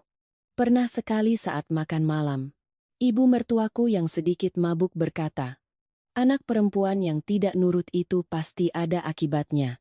Saat itu kukira beliau sedang menyindir asisten rumah tangga atau gadis lain. Sekarang mengingatnya kembali, setiap kata terasa seperti kail yang menarik kulitku. Budi tiba-tiba berdiri dan memukul dinding. Suara benturan kering itu membuatku terkejut. Darah merembes dari buku-buku jarinya, tapi dia seolah tidak merasa sakit. Dia menggeram. Ini salahku. Seharusnya dulu aku mencari tahu sampai tuntas. Aku percaya begitu saja dia pergi. Aku segera menariknya, air mataku mengalir. Bukan salahmu. Yang salah adalah mereka yang melakukan ini. Tapi aku tahu, ada penyesalan yang tidak bisa diredakan hanya dengan kata-kata. Dharma membuka catatan investigasi. Trisya pernah dipaksa menandatangani surat bantuan medis sukarela. Setelah operasi, dia mengalami infeksi parah. Alih-alih dibawa ke rumah sakit yang layak, mereka membawanya ke sebuah klinik ilegal untuk menutupi jejak. Dia tidak selamat. Mereka kemudian memalsukan kematiannya sebagai korban kecelakaan lalu lintas. Aku mendengarnya dengan tubuh kaku. Ternyata, jika saat itu aku tidak melawan, jika Budi tidak diam-diam mengumpulkan bukti, aku bisa saja menjadi nama lain di dalam map ini. Trisya kedua, Siti kedua. Seorang perempuan yang menghilang tanpa suara. Kukira guncangan itu adalah yang terakhir. Tapi Dharma meletakkan tangannya di atas sebuah amplop foto, suaranya semakin rendah. Ada satu orang lagi yang belum tertangkap, dan dari data yang kami pulihkan, dialah otak sebenarnya di balik semua ini. Budi mengangkat wajah, matanya merah. Siapa? Dharma tidak langsung menjawab. Dia mengeluarkan selembar foto dari amplop dan meletakkannya di hadapan kami. Dalam foto itu, Kobar sedang berjabat tangan dengan seorang pria berjas abu-abu, penampilannya necis, rambutnya tersisir rapi. Wajahnya begitu familiar hingga aku langsung merasa jantungku berhenti berdetak. Aku pernah bertemu dengannya di lorong rumah sakit. Aku pernah mendengar ibu mertuaku memanggilnya dengan hormat dokter besar. Aku pernah melihatnya menjabat tangan Budi dan berkata dengan sangat bijaksana, "Keluarga tenang saja, kami akan melakukan yang terbaik." Aku menatap foto itu, tenggorokanku kering. Pria itu adalah direktur rumah sakit tempat Mas Agus dirawat, dan jika apa yang dikatakan Dharma benar, maka pria berjas putih penyelamat itu adalah tangan setan yang sebenarnya. Dharma menatap foto itu sejenak, lalu menyebutkan nama pria itu dengan jelas. Namanya Dr. Pramono, direktur rumah sakit. Di depan publik, dia adalah dokter terkenal, sering muncul di acara amal, mengkampanyekan donasi organ yang manusiawi. Tapi di belakang, dialah yang mengatur sindikat ini. Aku mendengarnya dan seluruh tubuhku terasa dingin. Seseorang yang mengenakan jas putih, berbicara tentang menyelamatkan nyawa, ternyata bisa mengubah hidup orang lain menjadi barang dagangan. Dharma menjelaskan, Dr. Pramono tidak pernah turun tangan langsung. Dia menggunakan Kobar untuk mencari sumber, menggunakan perantara untuk mendekati keluarga yang terdesak, dan menggunakan dokter-dokter bawahannya untuk memanipulasi dokumen medis. Semua terlihat bersih di permukaan, hanya aliran uangnya yang berbau busuk. Aku bertanya dengan suara serak, "Jadi, ibu mertuaku hanya pion?" Dharma mengangguk, tapi tatapannya tetap dingin. Beliau serakah, kejam, dan secara langsung membahayakanmu. Tapi Dokter Pramonolah sang pemburu. Dia tahu persis siapa yang harus diincar. Menantu yang tertekan, asisten rumah tangga miskin, perempuan tanpa perlindungan. Orang-orang seperti itu, jika menghilang atau meninggal, seringkali tidak ada yang peduli. Aku duduk terdiam. Semakin ku dengar, semakin aku sadar kejahatan mereka bukanlah sesuatu yang spontan. Semuanya direncanakan dengan pengetahuan, uang dan kekuasaan. Seorang ibu mertua yang serakah sudah menakutkan. Tapi seorang dokter yang menggunakan sistem rumah sakit, dokumen resmi, dan reputasinya untuk menutupi kejahatan, 100 kali lebih menakutkan. Budi menggenggam tanganku sangat erat, tapi tangannya terasa sama dinginnya dengan tanganku. 3 hari sebelum sidang pertama, Siti tiba-tiba menghilang. Pagi itu, Dharma masih menempatkannya di sebuah rumah aman. Sore harinya, petugas yang berjaga tidak mendapat jawaban saat mengetuk pintu. Rekaman kamera pengawas di lorong tepat pada jam itu terganggu selama 4 menit. Ketika pintu dibuka paksa, di dalam kamar hanya tersisa selendang Siti yang jatuh di lantai dan segelas air yang belum habis. Mendengar kabar itu, tubuhku lemas. Siti adalah saksi kunci yang paling penting.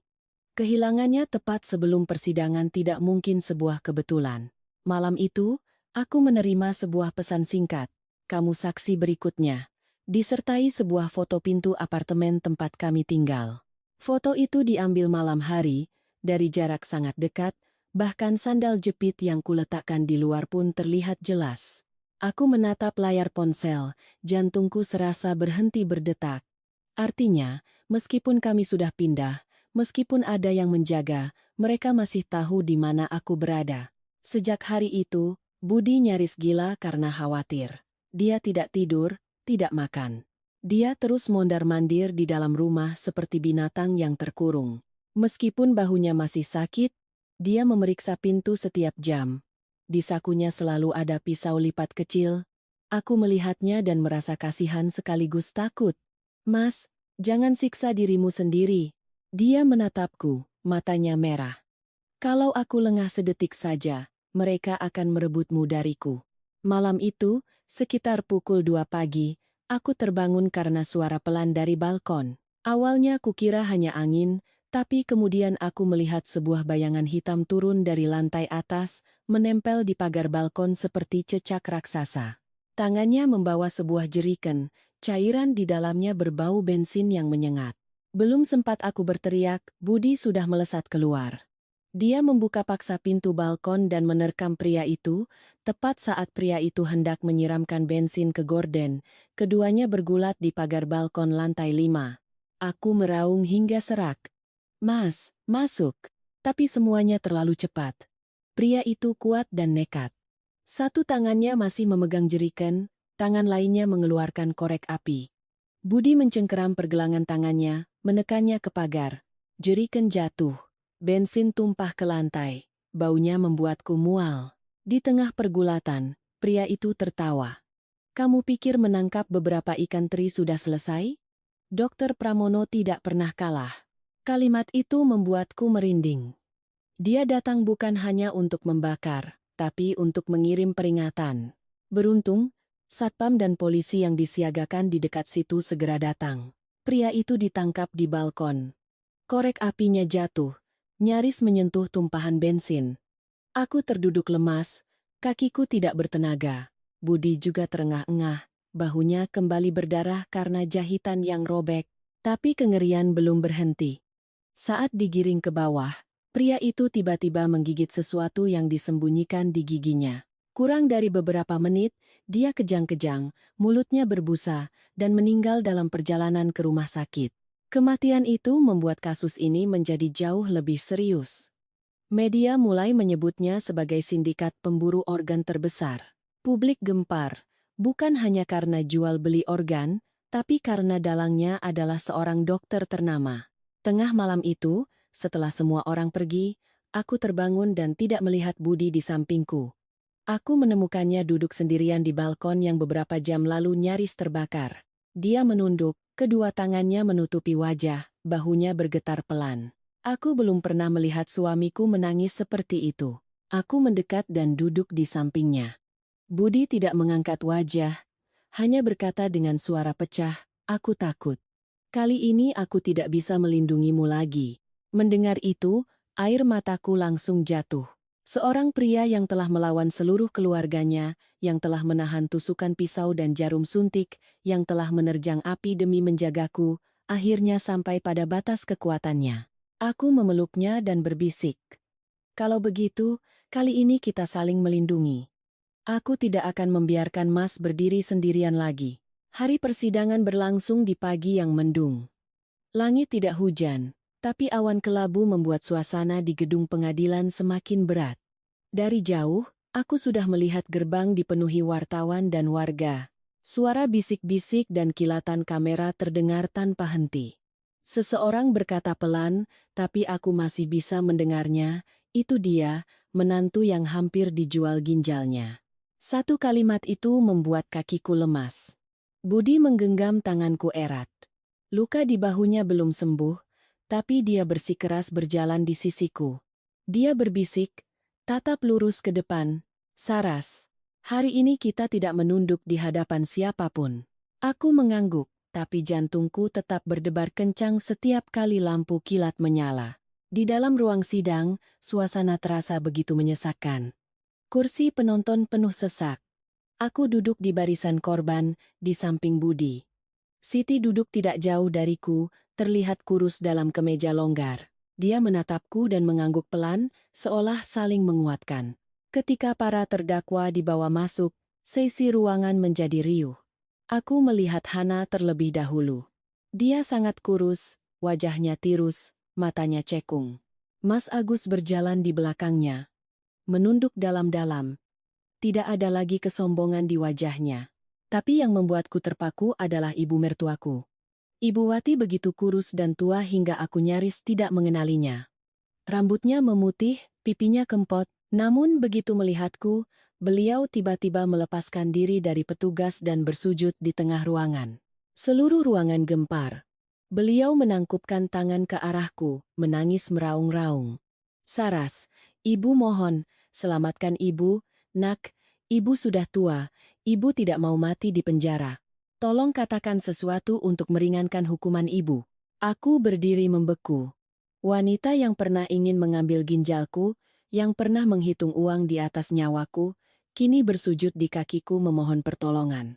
Anehnya, aku tidak merasa puas. Aku hanya merasa dingin. Dingin karena manusia baru teringat akan hubungan keluarga ketika sudah terpojok. Budi berdiri, suaranya serak. Jangan panggil istri saya anak lagi. Sejak ibu berniat menjualnya, ibu sudah membuang sendiri status itu. Ibu Wati menatapnya, bibirnya bergetar. Tapi sebelum dia sempat bicara, tawa sinis terdengar dari kursi terdakwa. Hana tertawa seperti orang gila. Dia menatap ibu mertuanya. Masih mau bersandiwara, Bu?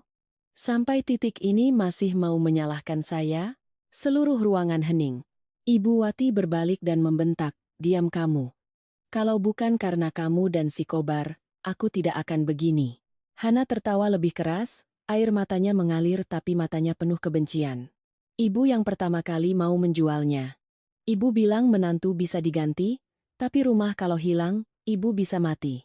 Ibu yang menyuruhku mencari Kobar. Setiap kata Hana seperti tamparan bagi Ibu Wati. Beliau terdiam, tidak bisa berkata apa-apa. Suasana di dalam ruangan semakin panas. Aku duduk di sana, kedua tanganku terkepal erat. Ternyata sampai detik ini, mereka tidak benar-benar menyesal. Mereka hanya saling serang untuk menyelamatkan diri sendiri. Ketika Mas Agus diperiksa, dia benar-benar hancur. Pria yang pernah berpura-pura sakit itu menangis seperti anak kecil. Saya cuma butuh uang untuk bayar utang. Saya tidak menyangka akan jadi sebesar ini. Mendengar itu, aku tertawa getir. Terlilit utang, lalu berhak menjual nyawa orang lain? Dharma, sebagai saksi ahli, dengan dingin memaparkan semua bukti. Video Mas Agus minum bir, perjanjian pembagian uang, pesan singkat negosiasi harga ginjalku, topeng menyedihkan Mas Agus dikupas lapis demi lapis di depan semua orang. Ibu mertuaku menangis, Hana histeris, dan aku hanya merasa hampa. Orang-orang yang pernah membuatku takut setengah mati, akhirnya harus mendengarkan kejahatan mereka dibacakan di hadapan hukum. Kemudian, Siti dipanggil sebagai saksi. Dia berjalan pelan. Seisi ruangan menahan napas ketika dia sedikit menyingkap bajunya untuk menunjukkan bekas luka operasi yang panjang dan mengerikan di perutnya. Suaranya bergetar, tapi setiap katanya jelas. Dulu saya percaya mereka seperti keluarga. Saya pikir mereka membantu saya mendapatkan uang untuk berobat ibu saya. Sampai akhirnya mereka mengambil separuh hidup saya dan membuang saya seperti sampah. Dia menangis. Banyak orang di ruangan itu juga ikut mengusap air mata. Tepat saat suasana sedang hening, Dr. Pramono yang duduk di barisan belakang tiba-tiba tersenyum sinis. Dia masih mengenakan kemeja putih, penampilannya tenang hingga mengerikan. Dia berkata, suaranya tidak bergetar. Kalian pikir dengan menangkap saya semua selesai? Di luar sana masih banyak yang seperti saya. Ada permintaan, ada penawaran. Orang kaya ingin hidup, orang miskin butuh uang. Saya hanya perantara. Kalimat itu menyulut kemarahan. Tiba-tiba, seorang wanita parubaya dari kursi penonton berlari ke depan. Dia memegang sepatunya, menangis sambil memukulkannya ke wajah Dr. Pramono sebelum petugas sempat menahannya. Dia meraung, "Setan! Anakku mati karena kamu."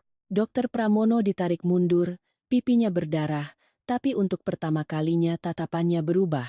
Aku duduk membeku di tengah kekacauan.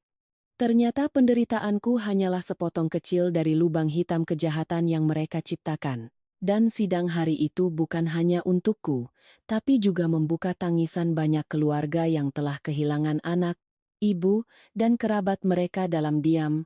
Persidangan tidak berakhir dalam satu hari.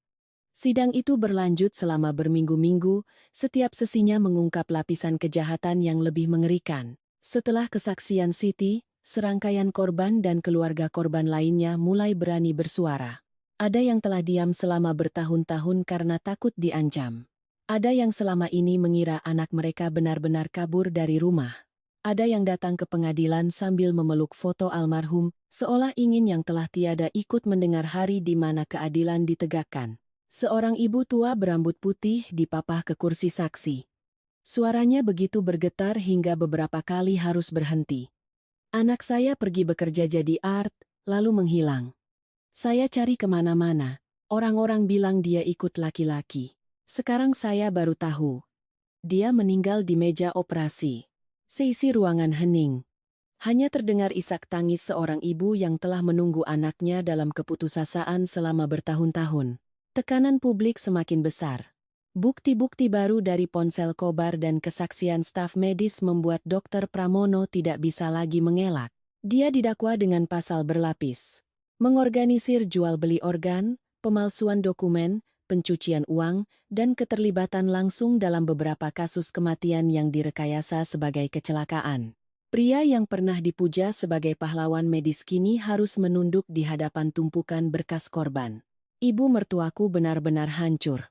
Di dalam tahanan, beliau sering kehilangan kendali, membenturkan kepalanya ke dinding sambil bergumam, "Aku tidak sengaja. Aku hanya ingin menyelamatkan keluarga." Tapi seorang sipir penjara mengatakan sesuatu yang kelak membuat Budi terdiam. Ibu menyelamatkan keluarga dengan menjual nyawa orang lain. Itu bukan cinta, itu kejahatan. Nasib Hana lebih tragis. Keluarganya mengucilkan dia. Tapi pukulan terberat datang dari putranya sendiri. Anak itu masih terlalu kecil untuk mengerti, tapi cukup besar untuk mendengar bisik-bisik orang dewasa. Dalam sebuah kunjungan, anak itu bertanya dengan polos, "Ibu, kenapa kata orang ibu jual orang? Apa ibu jual Tante Saras?" Mendengar itu, Hana menjerit lalu pingsan di tempat. Mungkin saat itulah dia sadar, kejahatannya tidak hanya menghancurkan orang lain, tapi juga meninggalkan luka abadi pada anaknya sendiri. Mas Agus juga bernasib sama. Para penagih utang serempak menuntutnya. Semua kebohongan dan penipuannya terbongkar. Tidak ada lagi teman yang menolongnya. Hari pembacaan vonis, ruang sidang penuh sesak. Dr. Pramono dijatuhi hukuman maksimal. Dia menggebrak meja dan berteriak, "Saya menyelamatkan banyak orang kaya. Berapa banyak nyawa yang selamat berkat saya." Seorang keluarga korban menangis dan balas berteriak, "Anda menyelamatkan orang kaya dengan nyawa orang miskin. Anda ini dokter atau penjagal?" Ibu mertuaku divonis hukuman penjara yang lama sebagai kaki tangan aktif. Saat mendengar putusan, beliau lemas dan memanggil nama Budi. Saat digiring keluar, beliau menatap suamiku dengan mata merah. "Budi, apa kamu tega melihat ibumu mati di penjara? Ibu yang melahirkanmu." Budi berdiri di sampingku, bibirnya bergetar. Aku merasakan tangannya dingin. Dia menangis, tapi akhirnya memalingkan wajah. Ada ikatan yang tidak bisa dimaafkan hanya karena hubungan darah, terutama jika ikatan itu dibangun di atas nyawa orang lain. Sebelum keluar, Ibu Wati berhenti dan menatapku. Tatapannya tidak lagi penuh dendam, kosong dan lelah. Beliau berbisik, seolah pada dirinya sendiri, "Kalau saja dulu aku memperlakukanmu dengan baik, mungkin tidak akan jadi begini." Aku diam. Itu pertama kalinya aku melihatnya benar-benar menyesal. Tapi penyesalan itu datang terlambat. Hana digiring keluar tanpa suara, seperti mayat hidup. Mas Agus pingsan. Kobar dan para perantaranya semua menerima hukuman berat.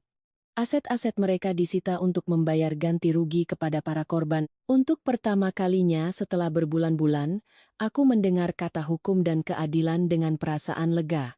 Malam itu, saat kembali ke apartemen, aku tidak menemukan Budi di kamar. Aku mencarinya di ruang tamu. Dia duduk sendirian dalam gelap, aku duduk di sampingnya. Lama kemudian, barulah dia berkata dengan suara serak, "Aku menang, Saras." Tapi kenapa aku merasa keluargaku sudah mati semua?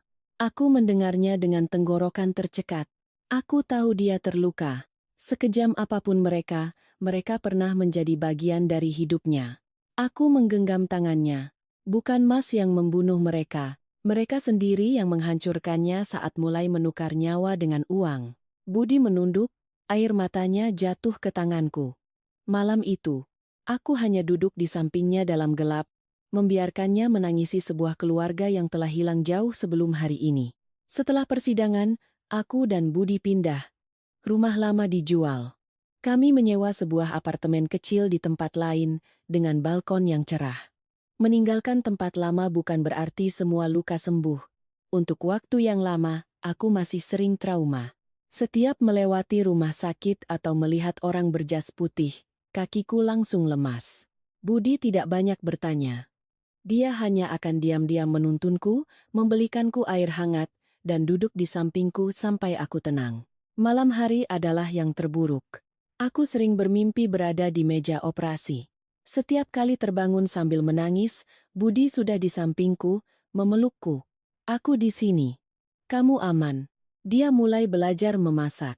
Pria yang dulu hanya bisa memperbaiki elektronik, kini setiap pagi berdiri di dapur. Dia juga menemaniku terapi psikologis, menungguku berjam-jam tanpa mengeluh. Suatu pagi di balkon, aku bertanya, kalau seandainya dulu Mas tidak curiga, bagaimana? Budi terdiam lama. Lalu dia menatapku dengan mata sendu. Mungkin, Mas akan kehilanganmu selamanya. Satu kalimat itu membuat hatiku nyeri. Aku memeluknya. Untuk pertama kalinya, aku menangis bukan karena takut, tapi karena bersyukur aku masih di sini. Siti perlahan pulih. Setelah lebih sehat, dia aktif membantu korban-korban lain untuk berani bersuara. Pernah sekali kami bertemu, dia tersenyum dan berkata, "Dulu aku pikir hidupku sudah selesai. Ternyata, selama masih hidup, kita masih bisa memulai lagi." Dharma, setelah kasus ini, mendapat penghargaan. Tapi setiap kali bertemu kami, dia hanya tersenyum tipis. Saya tidak bisa menyelamatkan semua orang. Untungnya kali ini kita tidak terlambat. Aku tahu, di balik kemenangannya, ada duka untuk nama-nama yang tidak bisa kembali. Beberapa waktu kemudian, aku membuka sebuah warung nasi kecil di dekat rumah sakit, namanya sederhana, warung rumah.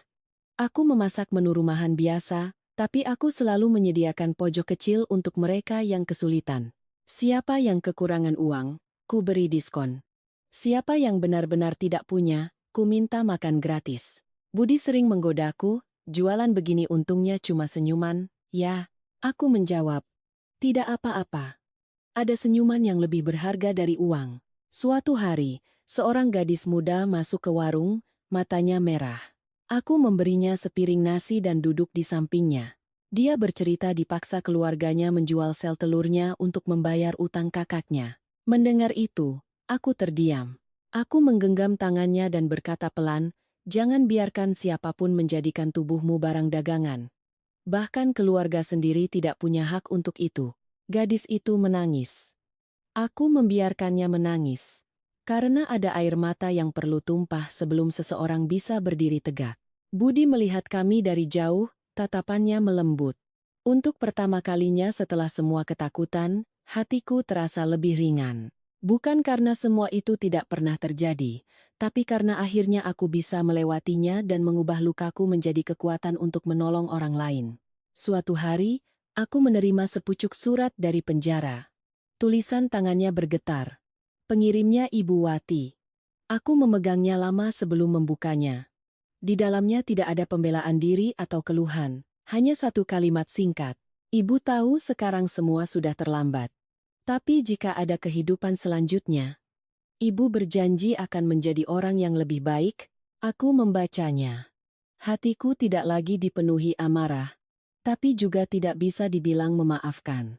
Ada kejahatan yang tidak bisa dihapus hanya dengan sebaris penyesalan. Aku hanya melipat surat itu dan menyimpannya di laci, seperti meletakkan sebuah batu besar yang pernah memberatkan hatiku.